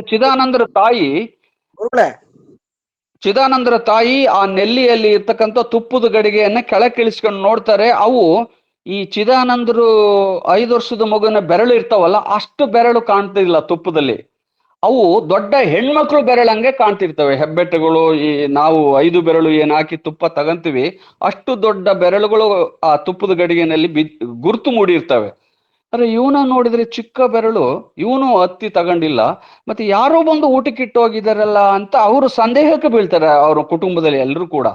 ಆದ್ರೆ ಆ ತಾಯಿಗೆ ಗೊತ್ತಾಗತ್ತೆ, ಇದ್ರಾಗ ಏನೋ ಒಂದು ವ್ಯವಸ್ಥೆ, ಒಂದು ಯಾವುದೋ ಶಕ್ತಿ ನಮ್ಮ ಮನೆಯಲ್ಲಿ ಇವನನ್ನ ಬೆಳೆಸ್ತಾ ಇದೆ, ಇವನಿಗೆ ಆಟ ಆಡಿಸ್ತಾ ಇದೆ. ಆ ಶಕ್ತಿ ನಾವು ಕಾಣ್ಬೇಕು. ಅವ್ರಿದ್ದಾಗ ಕಾಣ್ತಾ ಇರಲ್ಲ, ಬಟ್ ಚಿದಾನಂದರು ಒಬ್ಬನೇ ಇದ್ದಾಗ ಅಷ್ಟೆಲ್ಲ ಆಟ ನಡೀತಾ ಇರುತ್ತೆ, ಅದು ಅವ್ರಿಗೆ ಗೊತ್ತಾಗ್ತಾ ಇರಲ್ಲ. ಇಷ್ಟು ಆ ಕಥೆಯಲ್ಲಿ ಬರುತ್ತೆ. ಅದ್ ನಿಜ ನೀವು ಹೇಳಿದ್ದು. ಕಂಬದಲ್ಲಿ ಆ ದೇವಿನೇ ಆ ರೀತಿ ಬೇರೆ ಬೇರೆ ರೂಪದಲ್ಲಿ ಬಂದು ಹೋಗೋದು, ಚಿದಾನಂದರ ಬೆನ್ನಿಗೆ ಇರೋದನ್ನ ನಾವು ಅವ್ರ ಚರಿತ್ರೆಯಲ್ಲಿ ಓದಿದೀವಿ. ಹೇಳಿ ಮೇಡಮ್.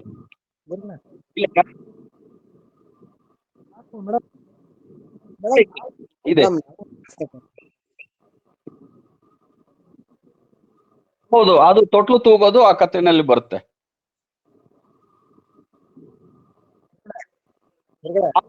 ಅನ್ನೋದು ಬಂದಿದೆ. ಅವ್ರಮ್ಮ ನೀರ್ ಹೋದಾಗ ಇವನು ಅಳ್ತಾ ಇರ್ತಾನೆ, ಇವನ್ ಬಿಟ್ಟೋಗಿರ್ತಾರೆ ನೀರ್ ತರೋದಕ್ಕೆ. ಮುಂದೆ ಒಂದು ಹಳ್ಳ ಇದೆ, ಪೆದ್ದ ಅರಿವಾಣದಾಗ ಹೋದ್ರೆ ಅಲ್ಲಿ ಮುಂದ್ಗಡೆ ಒಂದು ಹಳ್ಳ ಇದೆ. ಹಳ್ಳ ನಾವು ನೋಡಿದೀವಿ. ಆ ಹಳ್ಳದಿಂದ ನೀರ್ ತರೋದಕ್ಕೆ ಸ್ವಲ್ಪ ಒಂದು 1/4 ಗಂಟೆ 20 ನಿಮಿಷ ಆಗುತ್ತೆ. ಅಷ್ಟ್ರೊಳಗಡೆ ಇವನಿಗೆ ಅವರು ಎಲ್ಲ ಬಿಕ್ಕಟ್ಟು ಮಾಡಿ ಹೋಗಿರ್ತಾರೆ, ಇವನು ತುಂಟ ಅಂತ ಹೇಳಿ. ಆಗ ಅವ್ರ ತಾಯಿ ರೂಪದಲ್ಲಿ ದೇವಿ ಬಂದು ಅವನಿಗೆ ಏನೇನ್ ಮಾಡ್ಬೇಕೋ, ಏನೇನ್ ನಂಬಿಸ್ಬೇಕೋ, ಏನೇನ್ ಕೊಡ್ಬೇಕೋ ಎಲ್ಲ ಕೊಟ್ಟು ಹೋಗಿರ್ತಾಳೆ. ಆದ್ರೆ ಅವ್ರ ತಾಯಿಗೆ ಅರ್ಥ ಆಗಲ್ಲ, ಯಾರು ಇವನು, ನಮ್ಮ ಮಗುಗೆ ಅಷ್ಟು ಮೆಟ್ಲು ಹತ್ತಕ್ಕಾಗಲ್ಲ, ಅಲ್ಲಿ ಇಳಿಯಕ್ಕಾಗಲ್ಲ, ಬಾಗಿಲು ಮತ್ತೆ ಕೂಡ್ ಹಾಕಿದ್ರೆ ಬಾಗಿಲು ಹಾಕಿದಂಗೆ ಇತ್ತಂತೆ ಬೀಗ. ಆದ್ರೆ ಮಗುವಿಗೆ ಎಲ್ಲ ಏನೋ ಬೇಕಾದ ವಸ್ತುಗಳು ದೊರಕಿರವಂತೆ. ಅದು ಆಶ್ಚರ್ಯ, ಸೋಜಿಗೆ. ಅದು ನಮ್ಗೂ ಇನ್ನೂ ಹೇಳಿ ಮೇಡಮ್, ಹೇಳಿ.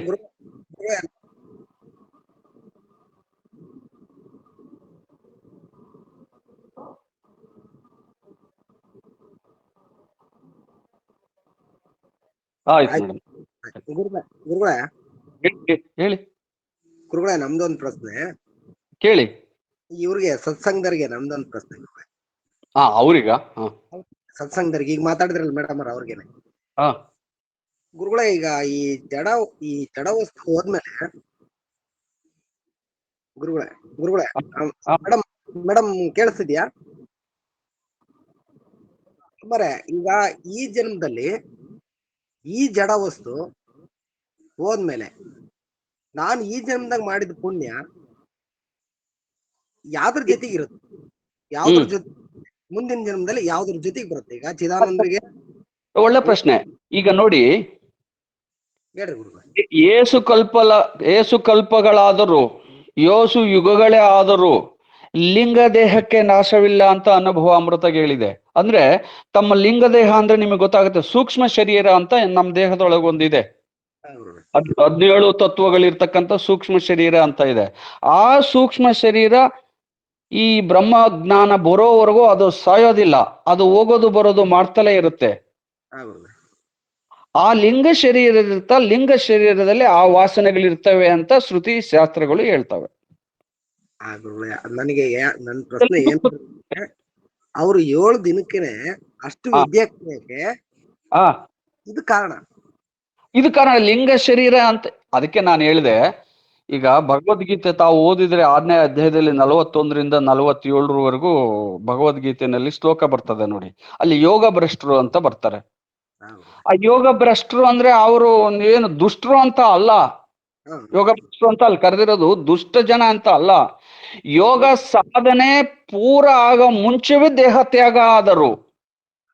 ಅಂದ್ರೆ ಪೂರ್ಣ ಸಾಧನೆಯಲ್ಲಿ ಸಂಪೂರ್ಣವಾಗಿ ಮುಕ್ತರಾಗದೆ ಮುನ್ನವೇ ದೇಹವನ್ನ ಬಿಟ್ಟವರನ್ನ ಯೋಗ ಭ್ರಷ್ಟರು ಅಂತ ಭಗವದ್ಗೀತೆಯಲ್ಲಿ ಕರೆದಿದೆ.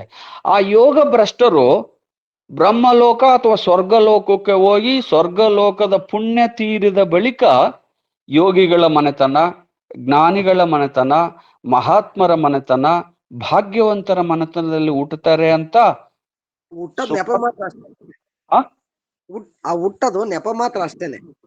ಆ ಮುಂದಿನ ಸಾಧನೆಯನ್ನ ಮಾಡೋದಕ್ಕೆ ಅಲ್ಲಿ ಹುಟ್ಟುತ್ತಾರೆ ಅಂತ.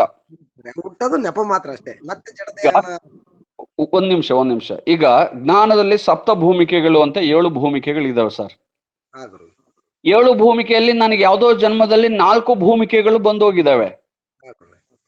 ಅಷ್ಟ್ರೊಳಗಡೆ ನನಗೆ ಸಿಡ್ಲೊಡಿತು, ಹಾವು ಕಚ್ಚಿತು, ಅಥವಾ ನನ್ನ ದೇಹನೇ ಯಾವುದೋ ನಾಡೆಗೆ ಹೋಯ್ತು, ಯಾವ್ದೋ ನಾಡೆಗೆ ಬಂತು, ಪ್ರಾಣ ತ್ಯಾಗ ಆಗೋಯ್ತು, ನಾನು 7 ಭೂಮಿಕೆ ಪೂರ್ಣ ಮಾಡ್ಲಿಲ್ಲ ಅಂತ ತಿಳ್ಕೊಳ್ಳಿ. ಆಗ ನನ್ನ ಲಿಂಗ ಶರೀರದಾಗೆ ಆ ಎಲ್ಲಾ ಜ್ಞಾನ ಇರ್ತದೆ. ಆ ಲಿಂಗ ಶರೀರ ಅಷ್ಟು ದುಡ್ದಿದ್ನಲ್ಲ 4 ಭೂಮಿಕೆಗಳಲ್ಲಿ, ಅದಕ್ಕೋಸ್ಕರನೇ ಊರ್ಧ್ವ ಲೋಕವನ್ನ ತಲುಪಿ ಅಲ್ಲಿ ಪುಣ್ಯ ಇರತಕ್ಕನ್ನು ಇದ್ದು, ನಂತರ ನಾನು ಈಶ್ವರನ ಕೃಪೆಯಿಂದಾಗಿ ಅಥವಾ ಬ್ರಹ್ಮದ ಕೃಪೆಯಿಂದಾಗಿ ತತ್ವಬಲ್ಲವರ ಮನೆಯಲ್ಲೋ, ಯೋಗಿಗಳ ಮಂಥನದಲ್ಲೋ, ಇನ್ನು ಯಾರೋ ಮಂಥನದಲ್ಲಿ ನಮಗೆ ಸನ್ನಿವೇಶ ಅನುಕೂಲ ಆಗೋದು. ಮುಂದಿನ ಇನ್ನು 4-3 ಭೂಮಿಕೆಗಳೇನಿದ್ವು ಅದಕ್ಕೆ ಪೂರಕ ವಾತಾವರಣ ಇರೋ ಮನೆಯಲ್ಲೇ ಕುಟುಂಬದಲ್ಲೇ ಅವ್ರು ಹುಟ್ಟುತ್ತಾರೆ ಅಂತ ಸುಮಾರು ನಾನು ಅಧ್ಯಯನ ಮಾಡಿದಂಗೆ 25 ಗ್ರಂಥಗಳಲ್ಲಿ 25 ಮಹಾತ್ಮರು ಈ ಪ್ರಸ್ತಾಪವನ್ನ ಮಾಡಿದ್ದಾರೆ. ಹೌದು ಗುರು. ಈಗ ಇದಕ್ಕೆ ಒಂದೇ ಮಾತು ಅರ್ಥ, ಅವ್ರು ಈನ ಜನ್ಮಕ್ಕೆ ಹೋಗಲ್ಲ ಅಂತ ಅದ್ರ ಅರ್ಥ. ಅಲ್ಲ, ಇವರು ಒಟ್ಟು ಪೂರ್ವ ಜನ್ಮದ ಪುಣ್ಯ ಇದ್ರೆ ಫಲ ಇದ್ರೆ ಈ ತರ ಆಯ್ತು ಗುರುಗಳೇ.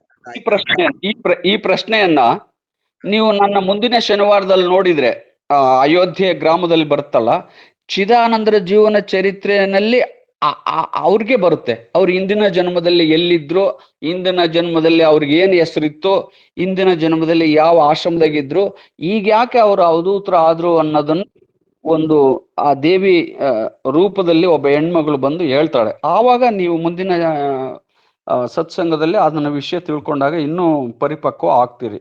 ಒಳ್ಳೇದು, ಒಳ್ಳೆ ಪ್ರಶ್ನೆ, ತಪ್ಪೇನಿಲ್ಲ. ನನಗೆ ಈ ಸತ್ಸಂಗದರಿಗೆ ಒಂದು ಪ್ರಶ್ನೆ ಗುರುಗಳೇ.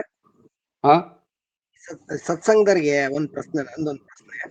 ಹಾ, ಈಗ ನಾನು ಮೋಡ, ನನಗೆ ಹಾ, ಯಾವ ಗೊತ್ತಾಗಲ್ಲ, ನನಗೆ ಯಾವ ವೇದಾಂತನೂ ಗೊತ್ತಾಗಲ್ಲ, ಏನು ಗೊತ್ತಾಗಲ್ಲ. ನಾನು ಜೀವನ್ ಮುಕ್ತನಾಗ್ಬೇಕು. ಹಾ, ಮುಂದಿನ ಜನ್ಮದಾಗ ಆಗ್ಲಿ ನಾನು ಜೀವನ್ ಮುಕ್ತನಾಗ್ಬೇಕು. ಈ ಜನ್ಮದಾಗ ಒಂದ್ ಸ್ವಲ್ಪ ನಾನು ಅದ್ರ ಫಲ ಪಡಿಬೇಕು ಅಂದ್ರೆ ನಾನು ಏನ್ ಮಾಡ್ಬೇಕು? ಹಾ, ಸತ್ಸಂಗದಲ್ಲಿ ಹಾ, ಗುರುಗಳೇ, ಸತ್ಸಂಗದರಿಗೆ ಇದು ಪ್ರಶ್ನೆ. ಸರಿ. ಅದು ಬರ್ದಿರ ನಾನು ಸತ್ಸಂಗ ಪಡಿಬೇಕಂದ್ರೆ ಏನ್ ಆಗಿರ್ಬೇಕು? ನೋಡಿ, ಈ ಪ್ರಶ್ನೆಗೆ ಹೆಂಗಿರುತ್ತೆ ಅಂದ್ರೆ, ಅತ್ಯಂತ ಮೂಢ ಆದ್ರೆ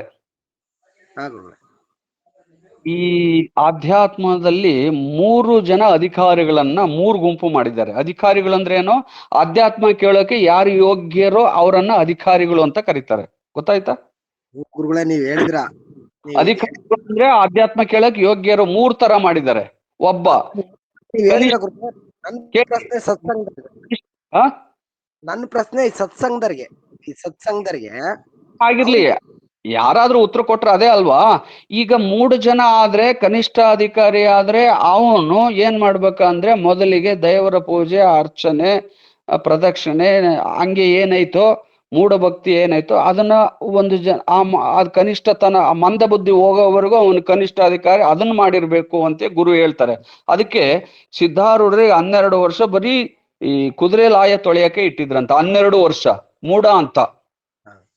ಅವ್ರಿಗೆ ಸತ್ಸಂಗದಲ್ಲಿ ಸೇರ್ಸ್ಕೊಂಡಿರ್ಲಿಲ್ಲಂತ ಅವ್ರ ಗುರುಗಳು, ಗಜದಂಡ ಸ್ವಾಮಿಗಳು. ಇವನು ಕನಿಷ್ಠವಾಗಿದ್ದಾನೆ, 12 ವರ್ಷ ಅಲ್ಲೇ ಆಯ್ತು. ನೆಕ್ಸ್ಟ್ ಬಂದ್ರೆ ಮಧ್ಯಮಾಧಿಕಾರಿಗಳಿಗಾಲೆ ಧ್ಯಾನ ಮಂತ್ರ ಉಪದೇಶ ಕೊಟ್ಟಿರ್ತಾರೆ. ಅವರು ಧ್ಯಾನ ಮಂತ್ರವನ್ನ ಆ ಮಧ್ಯಮಾಧಿಕಾರಿಗಳು ಪಡ್ಕೊಳ್ತಾರೆ. ಈ ಎರಡೂ ಕನಿಷ್ಠ ಮಧ್ಯಮ 2 ಅಧಿಕಾರಿಗಳಿಂದ ಪಾಸ್ ಆದರು ಅವರು ಮುಂದಿನ ಕ್ಲಾಸಿಗೆ ಹೋಗ್ತಾರೆ. ಉತ್ತಮ ಅಧಿಕಾರಿಗಳು ಅವರಿಗೆ ಜ್ಞಾನದ ಬೀಜವನ್ನ ಬಿತ್ತುತ್ತಾರೆ. ಇದು ಕೊನೆಯ ಹಂತದ್ದು ಜ್ಞಾನದ ಬೀಜ. ಈ ಕೊನೆಯ ಹಂತದ ಸತ್ಸಂಗ ಜ್ಞಾನದ ಬೀಜವನ್ನ ಕೇಳ್ಬೇಕಾದ್ರೆ ಅವನು ಸಾಧನಾ ಚತುಷ್ಟಯಗಳು 4 ಆಲೆ ಸಾಧಿಸಿರ್ಬೇಕು, ಸಂಪನ್ನ ಆಗಿರ್ಬೇಕು. ಅಂದ್ರೆ ವಿವೇಕ ಇರಬೇಕು, ವೈರಾಗ್ಯ ಇರಬೇಕು, ಷಟ್ ಸಂಪತ್ತಿ ಇರಬೇಕು, ಮುಮುಕ್ಷುತ್ವ. ಈ 4 ಸಾಧಿಸಿದರೆ ಯಾರಿದಾರೋ ಅವನಿಗೆ ಸಾಧನಾ ಚತುಷ್ಟಯ ಸಂಪನ್ನ ಅಂತಾರೆ. ಅವನಿಗೆ ಬ್ರಹ್ಮಜ್ಞಾನವನ್ನ ಬಿತ್ತಬೇಕು ಅಂತ ಜ್ಞಾನ ಸಿಂಧು ಹೇಳುತ್ತೆ. ಮಹಾಲಿಂಗರಂಗರು ಹೇಳ್ತಾರೆ ಅನುಭವಾಮೃತದಲ್ಲಿ. ಭಗವದ್ಗೀತೆನೂ ಹೇಳುತ್ತೆ. ಇಷ್ಟಪ್ಪ ಜ್ಞಾನದಲ್ಲಿರೋದು, ಅಂದ್ರೆ ಶ್ರುತಿಯಲ್ಲಿ ಇರೋ ಶಾಸ್ತ್ರದ ಮಾತು. ನನ್ನ ಮೂಢ ಪ್ರಶ್ನೆ ಏನಂದ್ರೆ ಗುರುಗಳೇ, ನನ್ನ ಮೂಢ ಪ್ರಶ್ನೆ, ಫಸ್ಟ್ ನಾವು ಸತ್ಸಂಗದಲ್ಲಿ ಸೇರ್ಬೇಕಾದ್ರೆ ನಾವು ಸತ್ಯ ಪಥದಲ್ಲಿ ನಡಿಬೇಕು. ಮೇಲೆ ಸತ್ಯದ ಬೀಜವನ್ನ ಬಿತ್ತಬೇಕು ಫಸ್ಟ್. ಸತ್ಯದ ಬೀಜನ ಮನಸ್ಸೊಳಗೆ ಬೆಳೆಯಕ್ ಬಿಟ್ಬಿಟ್ಟು 1 ಗಂಟೆ ನಿಮ್ಗೆ ಸತ್ಯ ಪಥದಲ್ಲಿ ಸೇರಿದ್ರೆ ಫಲ ಇಲ್ಲ. ಸತ್ಸಂಗ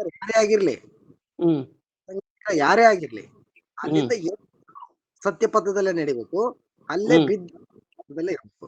ಹಂಗಿದ್ರೆ ಮಾತ್ರ ಆತ್ಮನಿಗೂ ನಮ್ಮ ಮನಸ್ಸನ್ನ ನಿಲೆ ಹಾಕಕ್ ಸಾಧ್ಯ ಹೊರತು ನೀನ್ ಯಾವ ವೇದ ನೀನ್ ಓದಿದ್ರು ಸಾಧ್ಯ ಇಲ್ಲ. ಮೊದಲ ಮೆಟ್ಲೆ ನಮ್ಮ ಆತ್ಮ ಹಿಂಗ್ ಹೇಳ್ತಾನೋ ಮನಸ್ಸು ಹಂಗೆ ನಾವು ಹೊರಗ್ ಹಂಗೆ ನಡ್ಕೋಬೇಕು. ಅವನ್ ಏನ್ ಅಲ್ಲ ಅಂತಾನ ಅದು ಅಲ್ಲದೆ. ವೇದ ಬೇಕಾಗಿಲ್ಲ, ಪುರಾಣ ಬೇಕಾಗಿಲ್ಲ, ಉಪನಿಷತ್ ಬೇಕಾಗಿಲ್ಲ, ಯಾವ್ದು ಬೇಕಾಗಿಲ್ಲ, ಜ್ಞಾನ ಸಿಂಧು ಬೇಕಾಗಿಲ್ಲ. ಆತ್ಮ ಏನ ಹಂಗೆ ನಡ್ಕೊಂಡ್ಬಿಟ್ರೆ ಪ್ರಪಂಚದಲ್ಲೇ ಇದ್ದು ಸಾಕು, ತಾನು ಕರ್ಕೊಂಡು ಹೋಗುತ್ತ ಆ ಗಾಡಿ. ಹೋಗ್ಲಿ, ಒಳ್ಳೇದು. ಕರ್ಕೊಂಡು ಹೋದ್ರೆ ಎಲ್ಲರಿಗೂ ಒಳ್ಳೇದಲ್ವಾ. ಪ್ರತಿಯೊಬ್ಬ ನಮ್ ತಾತೆಯರು ಯಾವ್ದಾರು ಓದಿದ್ರು? ಯಾವ ಪುಸ್ತಕ ಓದಿದ್ರು? ನೋಡಪ್ಪ, ಒಂದು ಹೂವಿನ ತೋಟಕ್ಕೆ ಹೋದ್ರೆ ಒಂದೇ ತರದ ಹೂವಿನ ಗಿಡ ಇರಲ್ಲ. ಒಟ್ಟು ಗುರುಗಳೇ, ನನ್ನ ಸತ್ಸಂಗ ಅಂತ ಆ ಮೆಟ್ಲು ಹತ್ಬೇಕಾದ್ರೆ ಹಾ ಸತ್ಯ ಪಥದಲ್ಲಿ ಇದ್ರೆ ಮಾತ್ರ ಹತ್ಬೇಕು. ಅಲ್ಲಿ ಏನಿಲ್ಲ ಒಂದು ನೋಡಿ. ಗಂಟೆ ಸತ್ಯ ಪಥದಲ್ಲಿ ಇದ್ದು ಹಾ 1 ಗಂಟೆ ನಾನು ಗುರುಗಳ ಜೊತೆಗೆ ನಾನು ಮಹಾನ್ ಶಿಷ್ಯನ್ ತರ ಮಾತಾಡ್ಬಿಟ್ನಪ್ಪ, ಮಹಾನ್ ಶಿಷ್ಯನ್ ತರ ನಡ್ಕೊಂಡ್ಬಿಟ್ನಪ್ಪ ಅಂತ ಹೇಳ್ಬಿಟ್ಟು ಹಾ ಹೊರಗ್ ಬಂದು ಹಾ 99 ಲೌಕಿಕ ವಿಚಾರದಲ್ಲಿ, ಅದು ಯಾವ್ದೇ ಆಗಿರ್ಲಿ, ಹಾ ಲೌಕಿಕ ವಿಚಾರದಲ್ಲಿ ಬರ್ತಾರೆ. ಯಾರು ಸತ್ಸಂಗಕ್ಕೆ ಸೇರಿದರಾಗಲ್ಲ, ಮುಂದೆ ಹಾ. ಅವರು ಸದ್ಭಕ್ತರು ಆಗಕ್ ಸಾಧ್ಯನೂ ಇಲ್ಲ. ಅದಕ್ಕೆ ನಾನು ಹೇಳಿದ್ದು, ಒಂದೇ ಜನ್ಮಕ್ಕೆ ನಮಗೆ ಮೋಕ್ಷ ಆಗಲ್ಲಪ್ಪ, ಈ ನೂರಾರು ಸಾವಿರಾರು ಜನ್ಮಗಳಿಗೆ ಮೋಕ್ಷ ಆಗೋದು. ಈಗ ಈ ಎದ್ದಿದ್ದೀನಿ ಅಷ್ಟೇ. ಗುರುಗಳೇ, ಈ ಜನ್ಮದಲ್ಲಿ ನಾನು 1 ಹ್ಮ್. ಮಾರ್ಕ್ಸ್ ತಕ್ಕಂದ್ರೆ ಹಾ. 99 ಮಾರ್ಕ್ಸ್ ತಕ್ಕನ ತನಕ ನನಗೆ ಜೀವನ್ ಮುಕ್ತಿ ಇಲ್ಲ. ಅಲ್ಲ, ಅದು ಕರೆಕ್ಟ್. 100 ಮಾರ್ಕ್ಸ್ ತೆಗೆದಾಗ್ಲೇ ಜೀವನ್ ಮುಕ್ತಿ. 100 ಅಲ್ಲ, ಮಾರ್ಕ್ಸ್ ನಾನು ಪಾಸು ಅಲ್ವಾ ಗುರುಗಳೇ?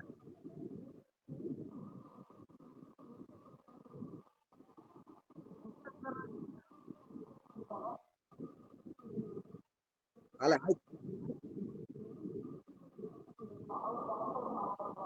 ಓಕೆ ಮೇಡಮ್ ಆಯ್ತು. ಶರಣ.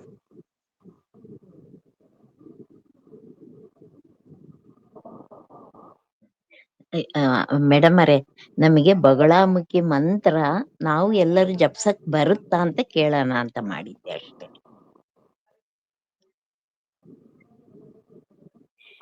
ಇಲ್ಲ, ಯಾರು ಬೇಕಾದ್ರೂ ಜಪಿಸೋದ್ರಲ್ಲಿ, ಆದ್ರೆ ಅರಿತು ಜಪಿಸೋದು ಒಂದ್ ರೀತಿ, ಅರಿಯದಲ್ಲೇ ಜಪಿಸೋದು ಇನ್ನೊಂದು ಫಲ. ಅರಿಯದಲ್ಲೇ ಜಪಿಸಿದ್ರೆ ಒಂದು ಫಲ ಇದೆ ಶಾಸ್ತ್ರದಲ್ಲಿ, ಅರಿತು ಜಪಿಸಿದ್ರೆ ಹೆಚ್ಚು ಫಲ ಇದೆ ಅಂತ ನಾನು ಶಾಸ್ತ್ರದಲ್ಲಿ ಓದಿರೋದು. ಹಾಗಾಗಿ ಬಗಳಾಮುಖಿ ಮಂತ್ರವನ್ನ ನೀವು ಗುರುಮುಖೇನ ತಿಳಿದು, ಅಂದ್ರೆ ಇದುವರೆಗೆ ಬೇರೆ ಬೇರೆ ಮಂತ್ರಗಳನ್ನೇನು ತಗೊಂಡೇ ಇಲ್ಲ, ಉಪಾಸನೆ ಮಾಡಿಲ್ಲ ಅನ್ನೋದಾದ್ರೆ ನೀವು, ಈಗ ಆಲ್ರೆಡಿ ನಮಗೆ ಮಂತ್ರೋಪದೇಶ ಆಗಿದೆ ಅಂತ ಅಂದಾಗ ಬಂದ್ಬಿಡುತ್ತೆ, ಈ ಮಂತ್ರ ಜಪಿಸೋನು ಆ ಮಂತ್ರ ಜಪಿಸೋನು ಅನ್ನಂಗೆ ಆಗ್ಬಿಡ್ತದೆ. ನೀವು ನಾವು ಮೊದಲು ಚಿದಂಬರ ಮಂತ್ರ ಜಪಿಸ್ತಾ ಇದೀವಿ. ಆ ಗುರುವನ್ನ ಹೊಂದಿ ಗುರು ಮಂತ್ರ ಕೊಟ್ಟಿದ್ರೆ ಜಪಿಸೋದ್ರಲ್ಲಿ ತಪ್ಪಿಲ್ಲ. ನಮ್ಗೆ ಈ ಚಿದಂಬರ ಒಂದು ಹಾ, ಶಿವ ಚಿದಂಬರ ಅಂತಾನೆ ನೀವು ಧ್ಯಾನ ಮಾಡ್ರಿ ಅಂತಂದೇಳಿ ನಮ್ಗೆ ಮುರುಗೋಡ್ ಸ್ವಾಮಿಯರು ಹೇಳಿದ್ರು. ಹಾ ಹೌದು, ಚಿದಂಬರ ಆಶ್ರಮ ಅಲ್ಲಿ ಮುರುಗೋಡಲ್ಲಿ. ಸರಿ. ಹಾ, ಮುರುಗೋಡ್ ಹಾ. ಅದಕ್ಕೆ ಕೇಳಿದ್ ನಾವು ಸುಮ್ನೆ ನಿಮಗೆ. ಇಲ್ಲ, ಜಪಿಸ್ಬೋದು, ಏನ್ ಹ್ಮ್ ತೊಂದ್ರೆ ಇಲ್ಲ. ಈಗ ಅವ್ರು ಕೊಟ್ಟಿದ್ದಾರಲ್ಲ, ಗುರು ಕೊಟ್ಟಿದ್ದೆಲ್ಲ ಮತ್ತೆ ಮಂತ್ರನೇ ಆಗಿರುತ್ತೆ. ನೀವು ಮಾಡಿ ಕೇಳಿದ್ವಿ ಅಷ್ಟೇ, ಸುಮ್ನೆ ಕೇಳಿದ್ವಿ ನಾವು. ಅವ್ರ ಹತ್ರ ತಿಳ್ಕೊಂಡು ಅನುಷ್ಠಾನ ಮಾಡಿ. ಆದ್ರೆ ಒಂದ್ ಹೇಳ್ತಾರೆ ಶಾಸ್ತ್ರದಲ್ಲಿ, ಅರಿತು ಜಪಿಸಿದರೆ ಕೋಟಿ ಜನ್ಮದ ಪಾಪ ನಶಿಸುವುದು, ಅರಿಯದಲ್ಲೇ ಜಪಿಸಿದರೆ ಆ ದಿನದ ಪಾಪ ಜಪಿಸುವುದು ಅಂತ ಒಂದ್ ಮಾತು ಬರುತ್ತೆ ಕೈವೆಲ್ಲದಲ್ಲಿ. ಹಾ ಈ ಅರಿಯದಲ್ಲೇ ಜಪಿಸೋದು ಅರಿತು ಜಪಿಸೋದಕ್ಕೂ ಸ್ವಲ್ಪ ವ್ಯತ್ಯಾಸ ಇದೆ. ಅದನ್ನ ನೀವು ನಿಮ್ ಗುರು ಹತ್ರ ಮಾತಾಡ್ರಿ, ಅರಿತು ಮಾಡಿದ್ರೆ ಒಳ್ಳೇದೆ. ಆಯ್ತು ಸ್ವಾಮಿ. ಆಮೇಲೆ ಎಲ್ಲರೂ ಅರ್ಥೇ ಮಾಡಕ್ಕಾಗಲ್ಲ. ಈಗ ಓಂ ನಮ ಶಿವಯ್ಯ ಇದೆ, ಆ ಮಂತ್ರ ಅರ್ಥ, ಆ ಓಂ ನಮ ಶಿವಯ್ಯಗೆ ಮಂತ್ರದ ಋಷಿ ಯಾರು, ಆ ಮಂತ್ರದ ಕೀಲಕ ಏನು, ಆ ಮಂತ್ರಕ್ಕೆ ಶಕ್ತಿ ದೇವತೆ ಯಾವುದು, ಆ ಮಂತ್ರಕ್ಕೆ ಛಂದಸ್ ಯಾವುದು ಅನ್ನೋದೆಲ್ಲ ತಿಳ್ಕೊಂಡು ಮಾಡಕ್ಕೆ ಎಲ್ರಿಂದೂ ಸಾಧ್ಯ ಆಗಲ್ಲ. ಈಗ ಅನೇಕ ಕಡೆ ಭಜನೆ ಮಾಡ್ತಿರ್ತಾರಲ್ಲ, ಅವ್ರು ಓಂ ನಮ ಶಿವಯ್ಯ ಅಂತಿರ್ತಾರೆ, ಅವರು ಅರಿಯದಲ್ಲೇ ಜಪಿಸ್ತಾರೆ, ಅದಕ್ಕೆ ಬೇರೆ ಫಲ ಇದೆ. ಆದ್ರೆ ನಾನು ಹೇಳಿದ್ನಲ್ಲ, ಈ ರೀತಿ ಒಬ್ಬ ಗುರುವನ್ನ ಹೊಂದಿ ಓಂ ನಮ ಶಿವ ಎಂಬ ಷಡಕ್ಷರಿ ಮಂತ್ರದ ಅಧಿದೇವತೆ ಯಾರು, ಅದಕ್ಕೆ ಶಕ್ತಿ ಯಾರು, ಅದ್ರ ಕೀಲ್ ಯಾವುದು, ಅದಕ್ಕೆ ಬೀಜ ಮಂತ್ರ ಯಾವುದು, ಅದರ ಮಂತ್ರ ದ್ರಾಷ್ಟಾರ ಯಾರು, ಅದಕ್ಕೆ ಛಂದಸ್ಸೇನು, ಅದರ ಅರ್ಥ ಏನು, ಓಂ ನಮ ಶಿವ ಎಂಬುದರ ಅರ್ಥ ಏನು ಅನ್ನೋದನ್ನೆಲ್ಲ ಗುರು ಮೂಲಕ ತಿಳಿದು ಜಪ ಮಾಡ್ತಾರಲ್ಲ, ಅದಕ್ಕೆ ಬೇರೆ ಫಲ ಇದೆ. ಅಷ್ಟೇ ವ್ಯತ್ಯಾಸ, ಫಲದಲ್ಲಿ ವ್ಯತ್ಯಾಸ. ಜಪಿಸೋದು ಯಾರು ಬೇಕಾದ್ರೂ ಜಪಿಸ್ಬೋದು, ಅದ್ರಾಗೇನು ಅಭ್ಯಂತರ ಇಲ್ಲ. ಓನ್ಲಿ ಫಲ ಮಾತ್ರ ವ್ಯತ್ಯಾಸ ಆಗ್ಬೋದು, ಹಂಗಂತ ಶಾಸ್ತ್ರ ಹೇಳುತ್ತೆ, ಅದು ನನ್ನ ಮಾತಲ್ಲ.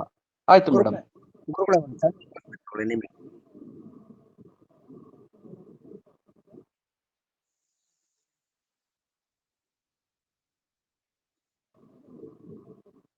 ಗುರುಗಳೇ, ನಂದು ಒಂದು ಸಣ್ಣ ಪ್ರಶ್ನೆ. ಹೇಳಿ. ಗುರುಗಳೇ, ಈ ಓಂ ನಮ ಶಿವಾಯ ಸರಿನೋ, ಆ ತರ ಉಚ್ಚಾರ ಸರಿನೋ, ನಮ ಶಿವಾಯ ಓಂ ಅದು ಸರಿನೋ? ಎರಡು ಮಂತ್ರ ಇದಾವೆ. ಓಂ ನಮೋ ಶಿವಾಯ ಅಂತಲೂ ಇದೆ, ಅದೊಂದು ಮಂತ್ರ, ಅದು ಷಡಕ್ಷರಿ. ಪಂಚಾಕ್ಷರಿ ನಮ ಶಿವಾಯ ಅಂತ ಇದೆ, ಅದನ್ನು ಮಾಡ್ಬೋದು. ಆದ್ರೆ ಸರ್ವಕ್ಕೂ ಮೂಲ ಅನ್ನೋದು ಬೀಜ ಮಂತ್ರನೇ ಓಂ. ಓಂ ಅಕ್ಷರದಿಂದ 50 ಅಕ್ಷರ ಆಮೇಲೆ ಬಂದಿರೋವು. ಮೊದಲು ಬಂದ ಓಂ. ಓಂ ಅಂದ್ರೇನೆ ಆತ್ಮ, ಓಂ ಅಂದ್ರೇನೆ ಶಕ್ತಿ ದೇವತೆ, ಓಂ ಅಂದ್ರೇನೆ ಎಲ್ಲ ಅಕ್ಷರಕ್ಕೂ ಮಂತ್ರ ಮೂಲ. ಆ ಮೂಲ ಅಕ್ಷರವನ್ನ ಬಿಟ್ರೆ ಬೇರಿಲ್ದಲೆ ಉಳಿದ ವೃಕ್ಷ ನಿಲ್ಲಲಾರದು, ಗಾಳಿ ಮಳೆಗೆ ಬಿದ್ದ್ಬಿಡುತ್ತೆ ಅಂತ. ಹಾಗಾಗಿ ಮೂಲ ಓಂ ಅನ್ನ ಅಲ್ಲಿಟ್ಟಿದ್ದಾರೆ, ಅಕ್ಷರಿ ಮಾಡಿದ್ದಾರೆ. ಅದಕ್ಕಿಂತ ಮೊದಲು ಬರೀ ಪಂಚಾಕ್ಷರಿನೂ ಜಪಿಸಿದ್ದಾರೆ, ನಮ ಶಿವಾಯ ನಮ ಶಿವಾಯ ಹಂಗೂ ಮಾಡ್ತಾರೆ. ಅದೇ ಗುರುಗಳೇ, ನಮ ಶಿವಾಯ ಓಂ ಅಂತ ಬೇರೆ ಗುರುಗಳು ಮತ್ತು ಆ ಓಂ ಶಿವಾಯಕ್ಕಿನ ನಮ ಶಿವಾಯ ಓಂ ಸರಿ ಅಂತಂದ್ರು, ಹಂಗಾಗಿ ಕೇಳಿದ್ರು. ಅದೆಲ್ಲ ಮಂತ್ರದ ಬಗ್ಗೆ ಇನ್ನೊಂದು ಸತ್ಸಂಗದಲ್ಲಿ ಸಿಕ್ಕೊಂಡಾಗ ತಿಳ್ಕೊಬಹುದು. ಮಂತ್ರದ ಹೇಗೆ ಜಪಿಸ್ಬೇಕು, ಮಂತ್ರದ ಪುರಶ್ಚರಣೆ ಅಂತ ಇದೆ, ಗೊತ್ತಿದೆಯಾ ನಿಮ್ಗೆ? ಮಂತ್ರ ನಾವು ನುಡಿಯುವಾಗ ದೋಷ ಆದ್ರೆ ಏನು ಅಂತ ಮಂತ್ರದಾಗೆ ಆ ಪುಸ್ತಕದಲ್ಲಿ ತಿಳಿಸುತ್ತೆ. ಆಮೇಲೆ ಮಂತ್ರವನ್ನ ಇಷ್ಟು ಮಾತ್ರೆಗಳ ಕಾಲ ಅಂದ್ರೆ ಇಷ್ಟು ಅವಧಿವರೆಗೂ ಉಚ್ಚರಿಸ್ಬೇಕು. ಹಾ ಅನ್ನೋದು ಎಷ್ಟು ಅವಧಿ, ಹೂ ಅನ್ನೋದು ಎಷ್ಟು ಅವಧಿ, ಮಾ ಅನ್ನೋದು ಎಷ್ಟು ಅವಧಿ ಅಂತ ಹೇಳಿ ಆ ಅವಧಿ, ಮಂತ್ರಕ್ಕೆ ಅವಧಿ ಫಿಕ್ಸ್ ಆಗಿದೆ. ಆ ಅವಧಿ ಎಷ್ಟು ದೀರ್ಘವಾಗಿ ಹೇಳಬೇಕು, ರಸ್ವ ಯಾವುದು ಅನ್ನೋದನ್ನ ತಿಳಿದೇ ಉಚ್ಚರಿಸಬೇಕು ಅಂತ ಮಂತ್ರಶಾಸ್ತ್ರದಲ್ಲಿ ಬರೆದಿದೆ. ಯೂಟ್ಯೂಬ್ ಚಾನಲ್ ಆಗಿ ಚಿದಾನಂದ ಬಾಲಲೀಲೆ ಐತೆ, ಕಡಿಮೆ ಆಗೋದು ಉಂಟು. ಸರಿ ಸರಿ ಗುರು.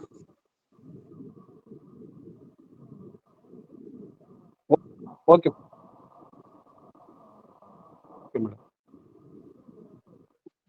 Madam. Chidananda Balaleele Kenchavadhuta YouTube channel ಅಲ್ಲಿ 7 ಸಪ್ತಾಹನೂ ಇದೆ. ಕೇಳಿದ್ರೆ ಎಲ್ಲದನ್ನು ಅಲ್ಲಿ ಕೇಳ್ಬೋದು. ಎಸ್ ನೀವು ಒಳ್ಳೆ ದೀರ್ಘವಾಗಿದೆ. ಅದರಲ್ಲಿ ಈ ಚಿದಾನಂದರ ಜೀವನ ಚರಿತ್ರೆ ಅನ್ನೋದು 7 ದಿನಗಳ ಕಾಲ, ಒಂದು ದಿನಕ್ಕೆ ಒಂದು ಅಧ್ಯಾಯನ ಓದ್ತೀವಿ. ಆ ಸಾಂಗತ್ಯವನ್ನ ದೀರ್ಘ ವಿಚಾರ ಬೇಕು ಅನ್ನೋರು ಪೂರ್ಣವಾಗಿ ಅದರಲ್ಲಿ ತೊಡಗಿಸ್ಕೊಂಡು ಯೂಟ್ಯೂಬ್ ಅಲ್ಲಿ ತಿಳ್ಕೊಳ್ಬಹುದು, ಅದೇನ್ ತಪ್ಪಿಲ್ಲ. ಹಾ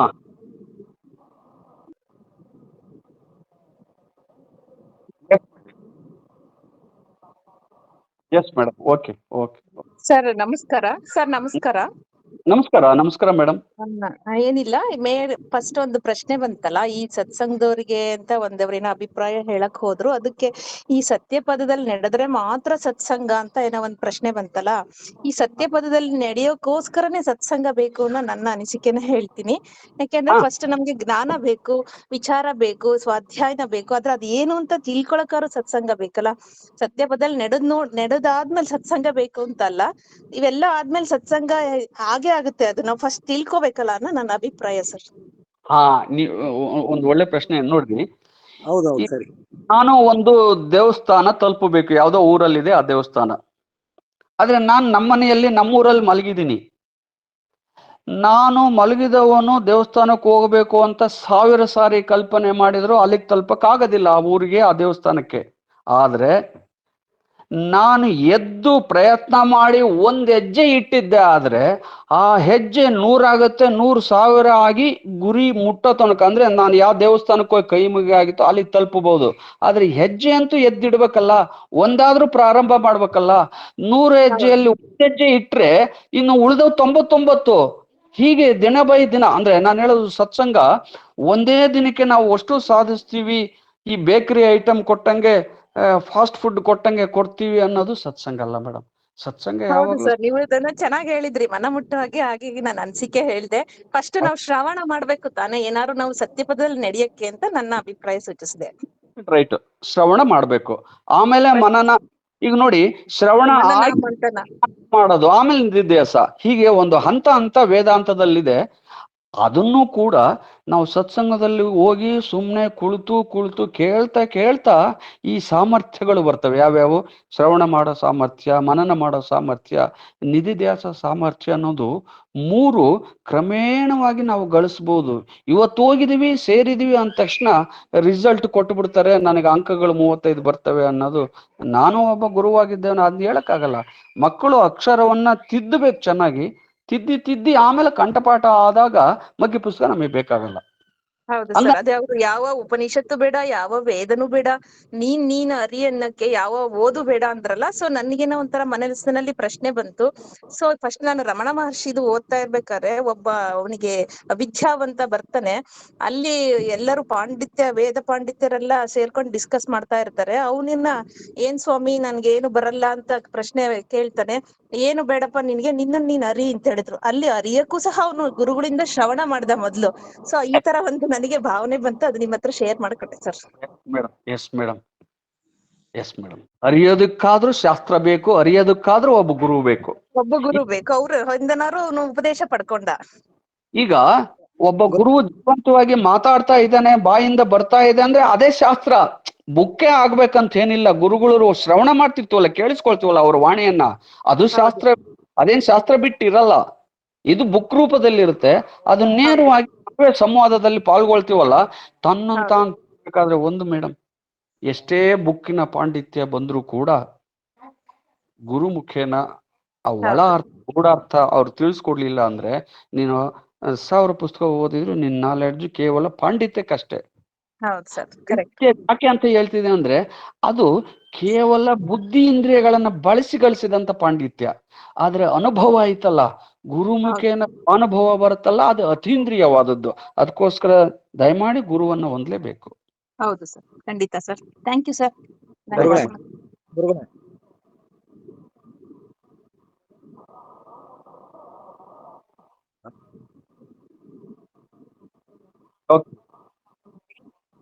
ಓಕೆ ಮೇಡಮ್.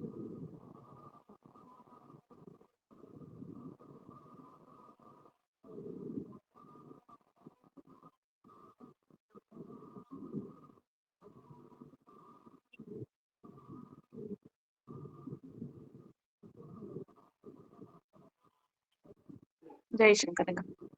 ನಮಸ್ತೆ ಮೇಡಮ್, ನಮಸ್ತೆ ಎಲ್ರಿಗೂ, ನಮಸ್ತೆ ಸರ್ವರಿಗೂ ನಮಸ್ತೆ, ಶುಭವಾಗ್ಲಿ.